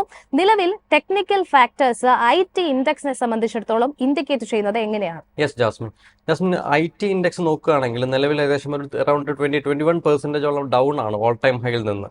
ബട്ട് ടെക്നിക്കൽ ആസ്പെക്ട് നോക്കുമ്പോൾ നിലവിൽ IT ഇൻഡെക്സ് അറൌണ്ട് ഒരു 32,000 പോയിന്റും കൂടി ബ്രേക്ക് ചെയ്താൽ നമുക്ക് ഒഫീഷ്യലി ഒരു ബെയർ മാർക്കറ്റ് എന്ന് പറയാം with respect to technical aspect. But officially നമ്മൾ 20% കഴിയുമ്പോൾ മാർക്കറ്റ് ബെയറിഷ് ആണെന്ന് പറയുമെങ്കിലും നിലവിലൊരു ടെക്നിക്കൽ ആസ്പെക്ട് പ്രകാരം ഒരു 32,000 മാർക്കറ്റ് ബ്രേക്ക് ചെയ്യുകയാണെങ്കിൽ നമുക്ക് എന്താണ് ഒരു ഒഫീഷ്യലി ഒരു ബെയർ മാർക്കറ്റ് ആയി നമുക്ക് IT സെക്ടർ പറയാൻ കഴിയും. ആൻഡ് നമ്മൾ നോക്കുകയാണെങ്കിൽ നിലവിൽ L&T അല്ല TCS നോക്കുകയാണെങ്കിൽ TCS, Wipro, Infosys, HCL tech ഈ 3 ഷെയറുകളും ശരിക്കും ഈ ഒരു 4 ഷെയറുകളും ഏകദേശം നോക്കുകയാണെങ്കിൽ ഒരു പ്രീവിയസ് വീക്കിന്റെ ലോ ബ്രേക്ക് ചെയ്താൽ വളരെ അഗ്രസീവ് മൂവ്മെന്റ് നമുക്ക് തന്നിട്ടുണ്ട്. TCS അത് ബ്രേക്ക് ചെയ്തിട്ടില്ല. ബട്ട് വിപ്രോ നോക്കുകയാണെങ്കിൽ വിപ്രോ അത് ബ്രേക്ക് ചെയ്താണ് ആ ഒരു അഗ്രസീവ് മൂവ്മെന്റ് വിപ്രോ തന്നേക്കുന്നത്. ഇൻഫോസിസ് നോക്കുകയാണെങ്കിലും ഇൻഫോസിസിലും ആ ഒരു സെയിം സ്ട്രക്ചറും same type of aggressive movement നമുക്ക് കാണാൻ സാധിക്കുന്നുണ്ട്. സോ TCS ഒരു ബ്രേക്ക് ചെയ്യാൻ പോകുന്ന ഒരു സ്റ്റോക്ക് ആയതുകൊണ്ട് തന്നെ നിലവിൽ ഒരു മേജർ സപ്പോർട്ട് നമുക്ക് കണക്കാക്കാൻ സാധിക്കുന്നത് 3,455 റുപ്പീസ് ആണ്. ആൻഡ് ആ ഒരു സപ്പോർട്ട് മാർക്കറ്റ് ബ്രേക്ക് ചെയ്യുകയാണെങ്കിൽ 3,432 റുപ്പീസ് നമുക്ക് നെക്സ്റ്റ് സപ്പോർട്ട് എക്സ്പെക്ട് ചെയ്യാം. ആൻഡ് ആ ഒരു സപ്പോർട്ട് TCS ബ്രേക്ക് ചെയ്യുകയാണെങ്കിൽ നെക്സ്റ്റ് ഒരു വളരെ സ്ട്രോങ് ആയിട്ടുള്ള സപ്പോർട്ടായിട്ട് നിലവിൽ നിലനിൽക്കുന്നത് 3,320 ആ ഒരു റേഞ്ച് ആണ്. അതായത് ഒരു 3,321ഉം 3,342ന്റെയും ആ ഒരു റേഞ്ച് ആണ് നിലവിൽ നമുക്ക് TCS ഒരു സ്ട്രോങ് സപ്പോർട്ടായിട്ട് കണക്കാക്കാൻ കഴിയുന്നത്. ബാക്കിയുള്ള IT സെക്ടർ സ്റ്റോക്സുകളെല്ലാം തന്നെ ഈ ഒരു സ്ട്രക്ചർ ക്രിയേറ്റ് ചെയ്തിട്ട് ഒരു അഗ്രസീവ് സെൽ ഓഫ് നമുക്ക് കാണാൻ സാധിച്ചു. സോ നമുക്ക് TCSലും ആ ഒരു സെയിം രീതിക്കുള്ള അഗ്രസീവ് സെൽ ഓഫ് നമുക്ക് TCSലും നമുക്ക് എക്സ്പെക്ട് ചെയ്യാം ജാസ്മിൻ. യെസ് ആനന്ദ്, അതോടൊപ്പം തന്നെ L&T ടെക്നോളജി സർവീസസ് അതായത് LTTS സ്റ്റോക്കിലേക്കാണ് പോകുന്നത്. ഇന്ന് തീർച്ചയായിട്ടും ഈ ഒരു മാർക്കറ്റിന്റെ IT ഇൻഡെക്സിന്റെ ഇടിവിൽ ഈ ഒരു സ്റ്റോക്കും ഫ്ലാറ്റ് ടു നെഗറ്റീവ് നോട്ടിലാണ് ട്രേഡ് ചെയ്യുന്നത്. നിലവിൽ ഈ സ്റ്റോക്കിന്റെ ഒരു അണ്ടർടോൺ എങ്ങനെയാണുള്ളത്? യെസ്, ഈ ഒരു സ്റ്റോക്കിന്റെ അണ്ടർടോൺ പരിശോധിക്കുകയാണെങ്കിൽ നിലവിൽ ഒരു ബെയറിഷ് സെന്റിമെന്റിലേക്ക് കയറിയിട്ടില്ല. ബട്ട് ഞാൻ നേരത്തെ TCSന്റെ ആ ഒരു സെയിം സ്ട്രക്ചർ സൂചിപ്പിച്ചതുപോലെ LTTSൽ നമുക്ക് ആ ഒരു സെയിം സ്ട്രക്ചർ തന്നെയാണ് നിലവിൽ നമുക്ക് കാണാൻ സാധിക്കുന്നത്. ബട്ട് LTTS അതിൽ ആ ഒരു പ്രീവിയസ് വീക്കിന്റെ ആ ഒരു ലോ മാർക്കറ്റ് ഓൾറെഡി ബ്രേക്ക് ചെയ്ത് കഴിഞ്ഞു. ആൻഡ് ആ സെൽ ഓഫ് നിലവിൽ നടന്നുകൊണ്ടിരിക്കുകയാണ്. സോ നമുക്ക് LTTSൽ നമുക്ക് ഇനി നിലവിലൊരു മേജർ സപ്പോർട്ടായിട്ട് കണക്കാക്കാൻ സാധിക്കുന്നത് 4,208 റുപ്പീസ് ആണ് നമുക്കൊരു മേജർ സപ്പോർട്ടായിട്ട് നമുക്ക് കാണാൻ സാധിക്കുന്നത്. ആ ഒരു സപ്പോർട്ട് ബ്രേക്ക് ചെയ്യുകയാണെങ്കിൽ നമുക്ക് നെക്സ്റ്റ് ഒരു ടെക്നിക്കലി സ്പീക്കിംഗ് നമുക്ക് സപ്പോർട്ട് പരിഗണിക്കാമെങ്കിലും but it's not that convince നമുക്ക് അത്ര കൺവിൻസിബിൾ ആയിട്ടുള്ള സപ്പോർട്ട് ആ ഒരു 4,208 ബ്രേക്ക് ചെയ്യുകയാണെങ്കിൽ നമുക്ക് അത്ര കൺവിൻസിബിൾ ആയിട്ടുള്ള സപ്പോർട്ട് നമുക്ക് നിലവിൽ LTTSൽ ഇല്ല ജാസ്മിൻ. ഇത് ചോദിക്കാനുള്ളത് മറ്റൊരു കമ്പനിയായിട്ടുള്ള പേഴ്സിസ്റ്റന്റ് സിസ്റ്റത്തിനെ കുറിച്ചാണ്. ഇന്ന് ഒരല്പം വ്യത്യസ്തമായിട്ട് IT കമ്പനികളിൽ നിന്നും ഈ ഒരു സ്റ്റോക്ക് ഒരു മുന്നേറ്റം രേഖപ്പെടുത്തുന്നു. നിലവിൽ ഫ്ലാറ്റ് ടു പോസിറ്റീവ് നോട്ടിൽ ട്രേഡ് ചെയ്യുന്ന സ്റ്റോക്ക് 5,199 രൂപയിലാണ് ട്രേഡ് ചെയ്യുന്നത്. ഇന്ത്യൻ IT കമ്പനിയുടെ ഒരു വളർച്ചാ സാധ്യത ഫ്യൂച്ചറിസ്റ്റിക് ആയിട്ട് നോക്കുന്ന സമയത്ത് വളരെ പൊട്ടൻഷ്യൽ ഉള്ള ഒരു കമ്പനി എന്നുള്ള ഒരു നിലയിൽ CLSA ബ്രോക്കറേജ് പ്രതീക്ഷിക്കുന്ന വൺ ഓഫ് ദ കമ്പനീസ് ആണ്. ഒന്ന് TCSഉം മറ്റൊന്ന് പേഴ്സിസ്റ്റന്റിൽ നിലവിൽ എങ്ങനെയാണ് ടെക്നിക്കൽ ആസ്പെക്ട്സ് ഉള്ളത്? പ്രിസിഷൻ സിസ്റ്റംസ് അതിൽ ടെക്നിക്കൽ ആസ്പെക്ട് നോക്കുകയാണെങ്കിൽ നിലവിൽ ഏകദേശം ഒരു ഓൾ ടൈം ഹൈയിൽ നിന്ന് നിലവിൽ ഏകദേശം ഒരു 26% താഴെ ഒരു ഡൗൺ സൈഡ് വരെ നിലവിൽ പ്രിസിഷൻ സിസ്റ്റം ലോ ക്രിയേറ്റ് ചെയ്ത് കഴിഞ്ഞു. നിലവിൽ ഒരു ഫ്ലാറ്റ് നോട്ടിലാണ് പ്രൊസസ് സിസ്റ്റംസിൽ ട്രേഡിംഗ് പുരോഗമിച്ചുകൊണ്ടിരിക്കുന്നത്. ആൻഡ് ഒരു സപ്പോർട്ട് നോക്കുകയാണെങ്കിൽ നിലവിൽ ഒരു സപ്പോർട്ട് നമുക്ക് കണക്കാക്കാൻ സാധിക്കുന്ന അറൗണ്ട് 4,980 rupees തൊട്ട് ഏകദേശം ഒരു 4,900 ആൻഡ് ഒരു 4,000 അറൗണ്ട് 5,000 നമുക്ക് ഒരു 20-25 rupees ഒരു റേഞ്ച് കൺസിഡർ ചെയ്യാം. ബിക്കോസ് ഇതൊരു ഹൈലി വോളറ്റൈൽ ആയിട്ടുള്ള സെഷനാണ് നമുക്ക് നിലവിൽ പ്രസന്റ് സിസ്റ്റംസിൽ ഒരു പാസ് നോക്കുകയാണെങ്കിൽ തന്നെ നമുക്ക് കാണാൻ സാധിക്കുന്നത്.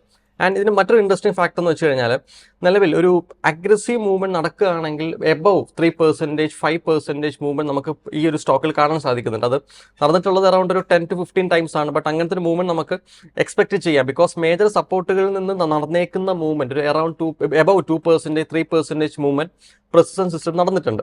ആൻഡ് ഈ ഒരു സപ്പോർട്ട് നടക്കും തോറും നമുക്ക് പ്രസിസ്റ്റൻ സിസ്റ്റത്തിൽ ഏകദേശം ഒരു വളരെ നല്ല വീക്ക്നെസ് കാണാൻ സാധിക്കുന്നുണ്ട്, ഒരു ബിൽഡപ്പ് കാണാൻ സാധിക്കുന്നുണ്ട്. ആൻഡ് ആ ഒരു മേജർ സപ്പോർട്ടിൽ നിന്ന് വളരെ നല്ലൊരു ഹ്യൂജ് റിജക്ഷൻസ് നമുക്ക് കാണാൻ സാധിക്കുന്നുണ്ട്. ഇതൊരു ബൈ റെക്കമെൻഡേഷൻ അല്ല, four analysis purpose only. So നമുക്ക് നിലവിൽ ഒരു മേജർ സപ്പോർട്ട് കണക്കാക്കാൻ സാധിക്കുന്നത് നേരത്തെ പറഞ്ഞ പോലെ തന്നെ 5,000 ആ ഒരു റേഞ്ച് നമുക്ക് വളരെ നല്ല സപ്പോർട്ടാണ്. ആൻഡ് ആ ഒരു സപ്പോർട്ട് മാർക്കറ്റ് ബ്രേക്ക് ചെയ്യുകയാണെങ്കിൽ നെക്സ്റ്റ് സപ്പോർട്ട് കൺസിഡർ ചെയ്യാൻ പറ്റുന്നത് 4,800 rupees ആണ്. ക്ഷമിക്കണം, 4,829 rupees ആണ്.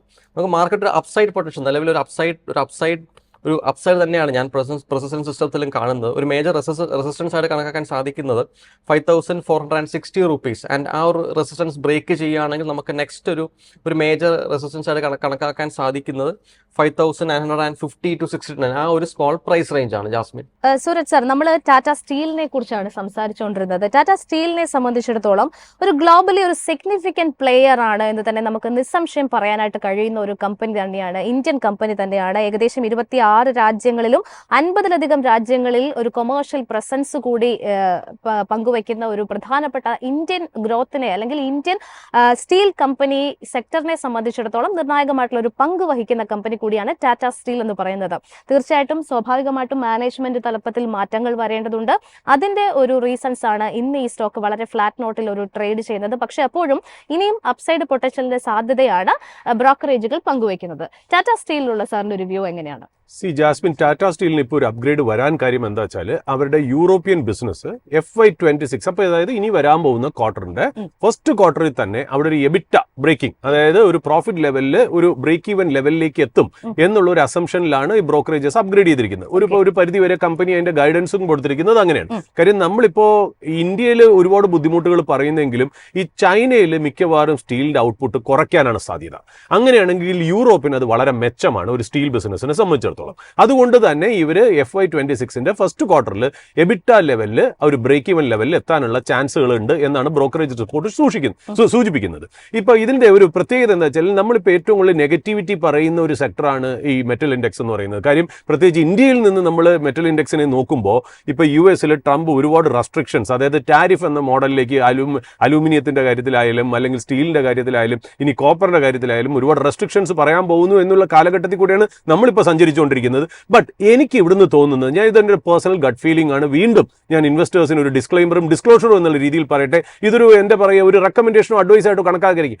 ഇവിടുന്ന് മെറ്റൽസ് നല്ല ക്ലീൻലി പേസ്ഡ് ആണ്. അതായത് മെറ്റൽ സ്റ്റോക്സിന് നല്ലൊരു റാലി കിട്ടാൻ വേണ്ടിയിട്ട് നീറ്റ്ലി പ്ലേസ്ഡ് ആണ്. ഇതിന്റെ കൂടെ ചേർത്ത് വായിക്കുന്നത് ഇപ്പൊ ടാറ്റ സ്റ്റീലിന്റെ റീജിഗും അല്ലെങ്കിൽ കോർപ്പറേറ്റ് മാനേജ്മെന്റ് ലെവലിലൊക്കെ മാറ്റങ്ങൾ വരട്ടെ, നല്ല കാര്യം. മാനേജ്മെന്റ് ചേഞ്ച് എന്നും നല്ലത് തന്നെയാണ്. പുതുമയുള്ള ഫേസസ് വരട്ടെ, നല്ല രീതിയിലുള്ള സ്ട്രാറ്റജി വരട്ടെ. ഇതിന്റെ കൂടെ ജിൻഡാൽ സ്റ്റീൽ ആൻഡ് എനർജി എന്ന് പറഞ്ഞൊരു കമ്പനിയുണ്ട് ലിസ്റ്റഡ്. അതിന്റെ ആ കമ്പനിയിൽ അതിന്റെ പ്രൊമോട്ടേഴ്സ് 800 കോടി, അതായത് ഈ ടാരിഫിന്റെ നെഗറ്റീവ് ന്യൂസ് നിലനിൽക്കുകയും ഈ പറയുന്ന പോലെ നെഗറ്റിവിറ്റി ഇൻഡസ്ട്രിയെ അഫക്ട് ചെയ്യുന്ന സമയത്ത് അവരുടെ പ്രൊമോട്ടർ അവരുടെ സ്വന്തം കമ്പനിയുടെ ഷെയർസ് 800 കോടിക്ക് മേടിക്കുക എന്ന് പറയുന്നത് ചില്ലറ കാര്യമല്ല. നമ്മൾ ഈ പ്രോഗ്രാമിൽ തന്നെ നമ്മൾ 2-3 ദിവസം മുമ്പേ അത് നമ്മൾ കൊടുത്തിരുന്നു ആ ഇൻഫർമേഷൻ. ബട്ട് ആ മെറ്റൽ സെക്ടറിൽ ഇത്രയും നെഗറ്റീവ് ആണെങ്കിൽ ഒരു പ്രൊമോട്ടർ വന്ന് അവരുടെ കമ്പനിയുടെ ഷെയർ മേടിക്കുമോ? ആ ജിൻഡാൽ സ്റ്റീലിനെക്കാളും എത്രയോ വലിയ കമ്പനിയാണ് ഈ ടാറ്റ സ്റ്റീൽ എന്ന് പറയുന്നത്. യൂറോപ്യൻ ഓപ്പറേഷൻസും ഗ്ലോബൽ ഓപ്പറേഷൻസും ഉള്ള കമ്പനിയാണ് ടാറ്റ സ്റ്റീൽ എന്ന് പറയുന്നത്. അപ്പോൾ തീർച്ചയായിട്ടും metal index is very favourably placed എന്നുള്ളതാണ് എനിക്ക് തോന്നുന്നത്. ഇന്ത്യൻ മാർക്കറ്റിലെ മൂവ്മെന്റ് വെച്ചിട്ടും അല്ലെങ്കിൽ മാക്രോ എക്കണോമിക് കണ്ടീഷൻസ് വെച്ചിട്ടും അല്ലെങ്കിൽ ജിയോ പൊളിറ്റിക്സും വെച്ച് നോക്കുമ്പോഴും വളരെ സ്വീറ്റ് പൊസിഷനിലാണ് ഇന്ത്യൻ മെറ്റൽ ഇൻഡെക്സ് എന്ന് വേണം ഞാൻ മനസ്സിലാക്കാൻ. ബട്ട് ഇതൊരു അഡ്വൈസ് ആയിട്ട് കണക്കാക്കാതിരിക്കുക. ഇൻവെസ്റ്റേഴ്സ് ഇത് ക്ലോസ്ലി വാച്ച് ചെയ്യുക, പ്രേക്ഷകരെ വാച്ച് ലിസ്റ്റിൽ വെക്കുക. എന്നിട്ട് നിങ്ങളൊരു ഫിനാൻഷ്യൽ അഡ്വൈസറിനെ കണ്ട് നിങ്ങളൊരു ഡിസിഷൻ എടുക്കുക. Yes, moving to the technical aspects, Anand, Tata സ്റ്റീലിനെ കുറിച്ചുള്ള ഒരു technical outlook. Yes Jasmine, Tata steel നോക്കുകയാണെങ്കിൽ ടാറ്റ സ്റ്റീലിന്റെ സ്ട്രക്ചർ വളരെ ഒരു ബുള്ളിഷ് മൂവ്മെന്റിന് വളരെ ഫേവറബിൾ ആയിട്ടുള്ള ഒരു സ്ട്രക്ചറാണ് നിലവിൽ ടാറ്റ സ്റ്റീലിനുള്ളത്. ആൻഡ് ഒരു ഇൻട്രസ്റ്റിംഗ് ഫാക്ട് എന്ന് വെച്ചാൽ മെറ്റൽ സെക്ടറും ടാറ്റ സ്റ്റീലും ഈ രണ്ട് സെക്ടർ ആൻഡ് സ്റ്റോക്ക് രണ്ടും ഏകദേശം ഒരു സെയിം സ്ട്രക്ചർ തന്നെ കാഴ്ചവെച്ചിട്ടുണ്ട്. നമുക്ക് ടാറ്റ സ്റ്റീൽ നോക്കുകയാണെങ്കിൽ ഒരു മേജർ ലെവലിന് ബ്രേക്ക് ഔട്ട് കഴിഞ്ഞ് നമുക്ക് നല്ലൊരു ബിൽട്ടപ്പ് നമുക്ക് ടാറ്റ സ്റ്റീലിൽ കാണാൻ സാധിക്കുന്നുണ്ട്. Same as in metal sector നമുക്ക് ആ ഒരു ഡൗൺ സൈഡിൽ നിന്ന് ആ ഒരു റേഞ്ച് ബ്രേക്ക് ചെയ്ത് നമുക്ക് വളരെ നല്ല സ്ട്രോങ് ആയിട്ട് ബിൽഡപ്പ് നമുക്ക് മെറ്റൽ സെക്ടറിലും കാണാൻ സാധിക്കുന്നുണ്ട്. സോ നിലവിൽ ടാറ്റ സ്റ്റീൽ നോക്കുകയാണെങ്കിൽ ടാറ്റ സ്റ്റീലിന്റെ ഒരു മേജർ റെസിസ്റ്റൻസ് ആയിട്ട് കാണാൻ സാധിക്കുന്നത് 152 rupees ആണ്. സോ 152 rupees മാർക്കറ്റ് ബ്രേക്ക് ചെയ്യാൻ നമുക്ക് അറൌണ്ട് ഒരു 170 rupees വരെ നമുക്ക് ഒരു നെക്സ്റ്റ് റെസിസ്റ്റൻസ് നമുക്ക് കൺസിഡർ ചെയ്യാം. അതായത് ഏകദേശം ഒരു 11% കഴിഞ്ഞിട്ടാണ് നെക്സ്റ്റ് ഒരു റെസിസ്റ്റൻസ് ആയിട്ട് കാണാൻ സാധിക്കുന്നത്.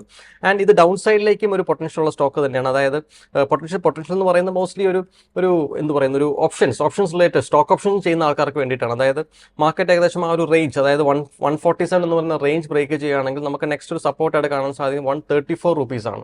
അതും വളരെ റാപ്പിഡ് ആയിട്ടുള്ള മൂവ്മെന്റ് നമുക്ക് ടാറ്റ സ്റ്റീലിൽ എക്സ്പെക്ട് ചെയ്യാവുന്നതാണ്. സ്റ്റീൽ സെക്ടറിൽ തന്നെ വേറൊരു സ്റ്റോക്കിനെ പറ്റിയും കൂടി ഞാൻ പറയാൻ ആഗ്രഹിക്കുകയാണ്, സെയിലിനെ പറ്റി. സ്റ്റീൽ അതോറിറ്റി ഓഫ് ഇന്ത്യ നമ്മൾ നോക്കുകയാണെങ്കിൽ തന്നെ ഏകദേശം ഓൾ ടൈം ഹൈയിൽ നിന്ന് നോക്കുകയാണെങ്കിൽ അറൗണ്ട് ഒരു ഏകദേശം ഒരു 40% താഴെയാണ് നിലവിൽ സെയിൽ ട്രേഡിംഗ് നടന്നുകൊണ്ടിരിക്കുന്നത്. ആൻഡ് അതൊരു മേജർ സപ്പോർട്ട് റേഞ്ചിൽ തന്നെയാണ്. ഒരു മേജർ സപ്പോർട്ട് കണക്കാക്കാൻ പറ്റും 100 രൂപയിൽ ഒരു വളരെ നല്ല സ്ട്രോങ് സപ്പോർട്ട് നമുക്ക് സെയിലിൽ കാണാൻ സാധിക്കുന്നുണ്ട്. ആൻഡ് നോക്കുകയാണെങ്കിൽ തന്നെ ആ ഒരു സപ്പോർട്ടിൽ നമുക്ക് ഏകദേശം ഒരു വളരെ സ്ട്രോങ് ആയിട്ടുള്ള ബിൽഡപ്പ് നമുക്ക് കാണാൻ സാധിക്കും. അതായത് ബയേഴ്സിന്റെ ആ ഒരു പ്രസൻസ് അല്ലെങ്കിൽ ആ ഒരു പവർ അത്യാവശ്യം കൂടി വരുന്ന രീതിക്കുള്ള ഒരു ബിൽഡപ്പ് നമുക്ക് സെയിലിലും കാണാൻ സാധിക്കുന്നു. സോ സെയിലിൽ ഒരു മേജർ റെസിസ്റ്റൻസ് ആയിട്ട് നിലവിൽ നമുക്ക് കാണാൻ സാധിക്കുന്ന ഒരു ലെവൽ എന്ന് പറയുന്നത് 114 rupees ആണ്.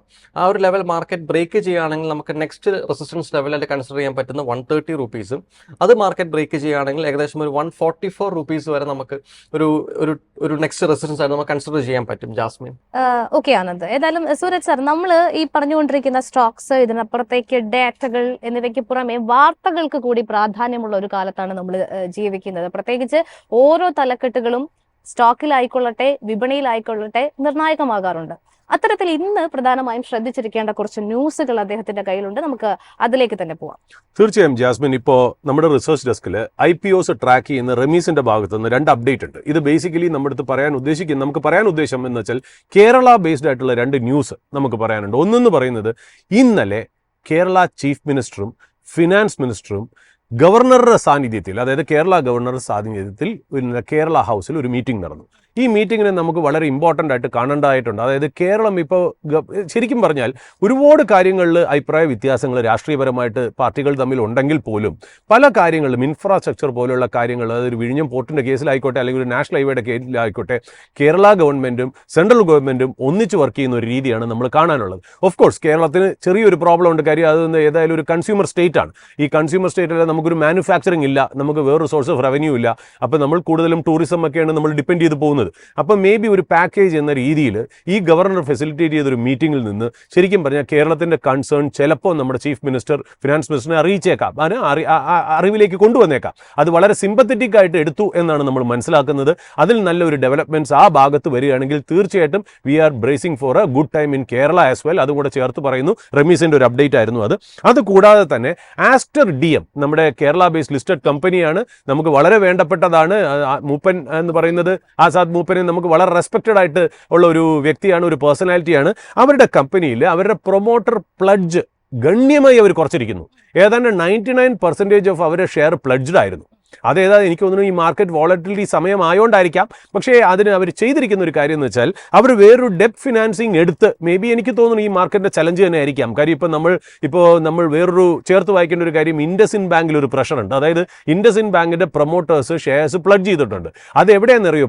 ഇത് പ്ലഡ്ജ് കട്ട് ഓഫ് ആവുന്നത് 600 രൂപയാണ്. അതായത് ഈ ഷെയറിന്റെ പ്രൈസ് 600 രൂപയിൽ എത്തുകയോ 600 രൂപ കട്ട് ചെയ്യുകയോ ചെയ്യുകയാണെങ്കിൽ ഈ പ്ലഡ്ജ് ട്രിഗർ ചെയ്യും.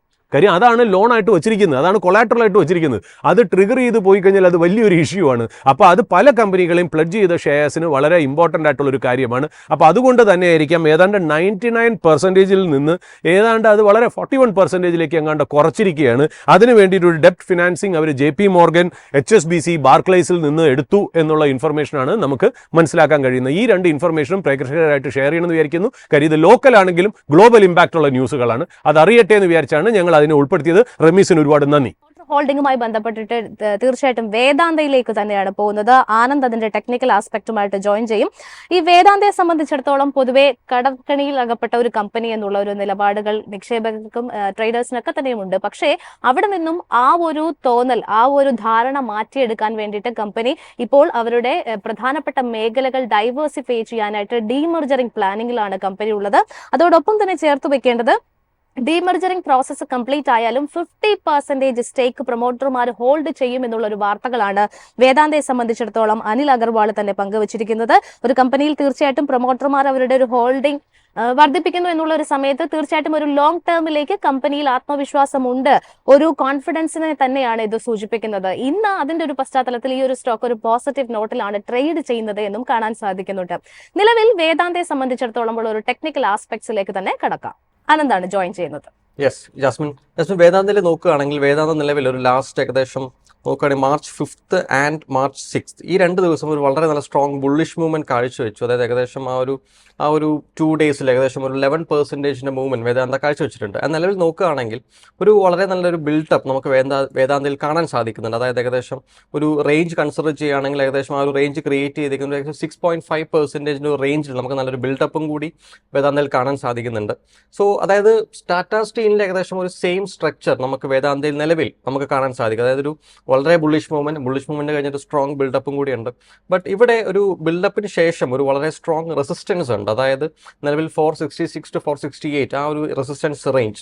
സോ ബിൽഡപ്പിന്റെ ആ ഒരു ബ്രേക്ക് ഔട്ട് കഴിഞ്ഞ് ഈ ഒരു റെസിസ്റ്റൻസ് ആയിട്ടുള്ള ഏകദേശം ആ ഒരു 466 ആൻഡ് 468 എന്ന റേഞ്ച് മാർക്കറ്റ് ബ്രേക്ക് ചെയ്യുകയാണെങ്കിൽ നമുക്ക് നെക്സ്റ്റ് ഒരു റെസിസ്റ്റൻസ് ആയിട്ട് കണക്കാക്കാൻ സാധിക്കുന്ന 524 റുപ്പീസാണ്. അതായത് ഏകദേശം അതിന്റെ ഓൾ ടൈം ഹൈ തന്നെയാണ് നമുക്കൊരു മേജർ റെസിസ്റ്റൻസ് ആയിട്ട് കാണാൻ സാധിക്കുന്നത്.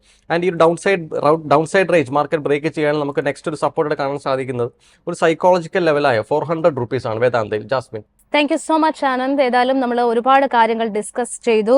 Beyond market and technical outlook, അതിനപ്പുറത്തേക്ക് ഒരുപാട് കാര്യങ്ങൾ നമുക്ക് അറിയാൻ സാധിച്ചു. കൂടുതൽ കാര്യങ്ങളുടെ ടെക്നിക്കൽ ഡീറ്റെയിൽസും അതിനോടൊപ്പം തന്നെ ഇന്ന് നമ്മൾ സംസാരിച്ച ഒരുപാട് സ്റ്റോക്കുകൾ നിഫ്റ്റി ടോപ്പ് ഗെയിനർ പട്ടികയിൽ തന്നെ ഉണ്ട്. അതിന്റെ പ്രധാനപ്പെട്ട റീസൺസും കൂടി നമ്മൾ അറിഞ്ഞിരിക്കുകയാണ്. ഏതായാലും ഒരു എക്സ്പയറി ദിനത്തിൽ റാപ്പിഡ് മൂവ്മെന്റ് ഒന്നും തന്നെ നിഫ്റ്റിയിൽ കാണാൻ സാധിക്കുന്നില്ല. വളരെ ഫ്ലാറ്റ് നോട്ടിലുള്ള ഒരു മൂവ്മെന്റ്, ഫ്ലാറ്റ് ടു പോസിറ്റീവ് നോട്ടിലാണ് നിഫ്റ്റി ട്രേഡ് ചെയ്യുന്നത്. ഏതായാലും ഈ ഒരു സെഷന്റെ ഇന്നത്തെ ഒരു എപ്പിസോഡ് ഞങ്ങൾ ഇവിടെ വൈൻഡപ്പ് ചെയ്യുകയാണ്. കൂടുതൽ അനാലിസിസും അപ്ഡേറ്റ്സും ഒക്കെ ആയിട്ട് ഞങ്ങൾ തിരിച്ചു വരും. അതോടൊപ്പം തന്നെ അടുത്ത ഒരു മണിക്കൂറിൽ മാർക്കറ്റ് എങ്ങനെയാണ് പെർഫോം ചെയ്യുന്നത് എന്നതടക്കമുള്ള വാർത്തകളുമായിട്ട് ഞങ്ങളുടെ റിസർച്ച് ടീം നിങ്ങളോടൊപ്പം ജോയിൻ ചെയ്യും. ഒരു ക്ലോസ് കൂടി വെക്കുകയാണ്. ഇത് ഒന്നും ഒരു സ്റ്റോക്ക് അഡ്വൈസോ റെക്കമെൻഡേഷനോ അല്ല. ഇതെല്ലാം ഒരു ഇൻഫർമേഷൻ പർപ്പസ് മാത്രമാണ് എന്നുള്ള കാര്യം ഓർമ്മപ്പെടുത്തിക്കൊണ്ട് ഈ ഒരു സെഷൻ ഇവിടെ വൈൻഡപ്പ് ചെയ്യുന്നു. മറ്റ് പ്രധാനപ്പെട്ട അപ്ഡേറ്റ്സിനായിട്ട് stay tune to my feed TV.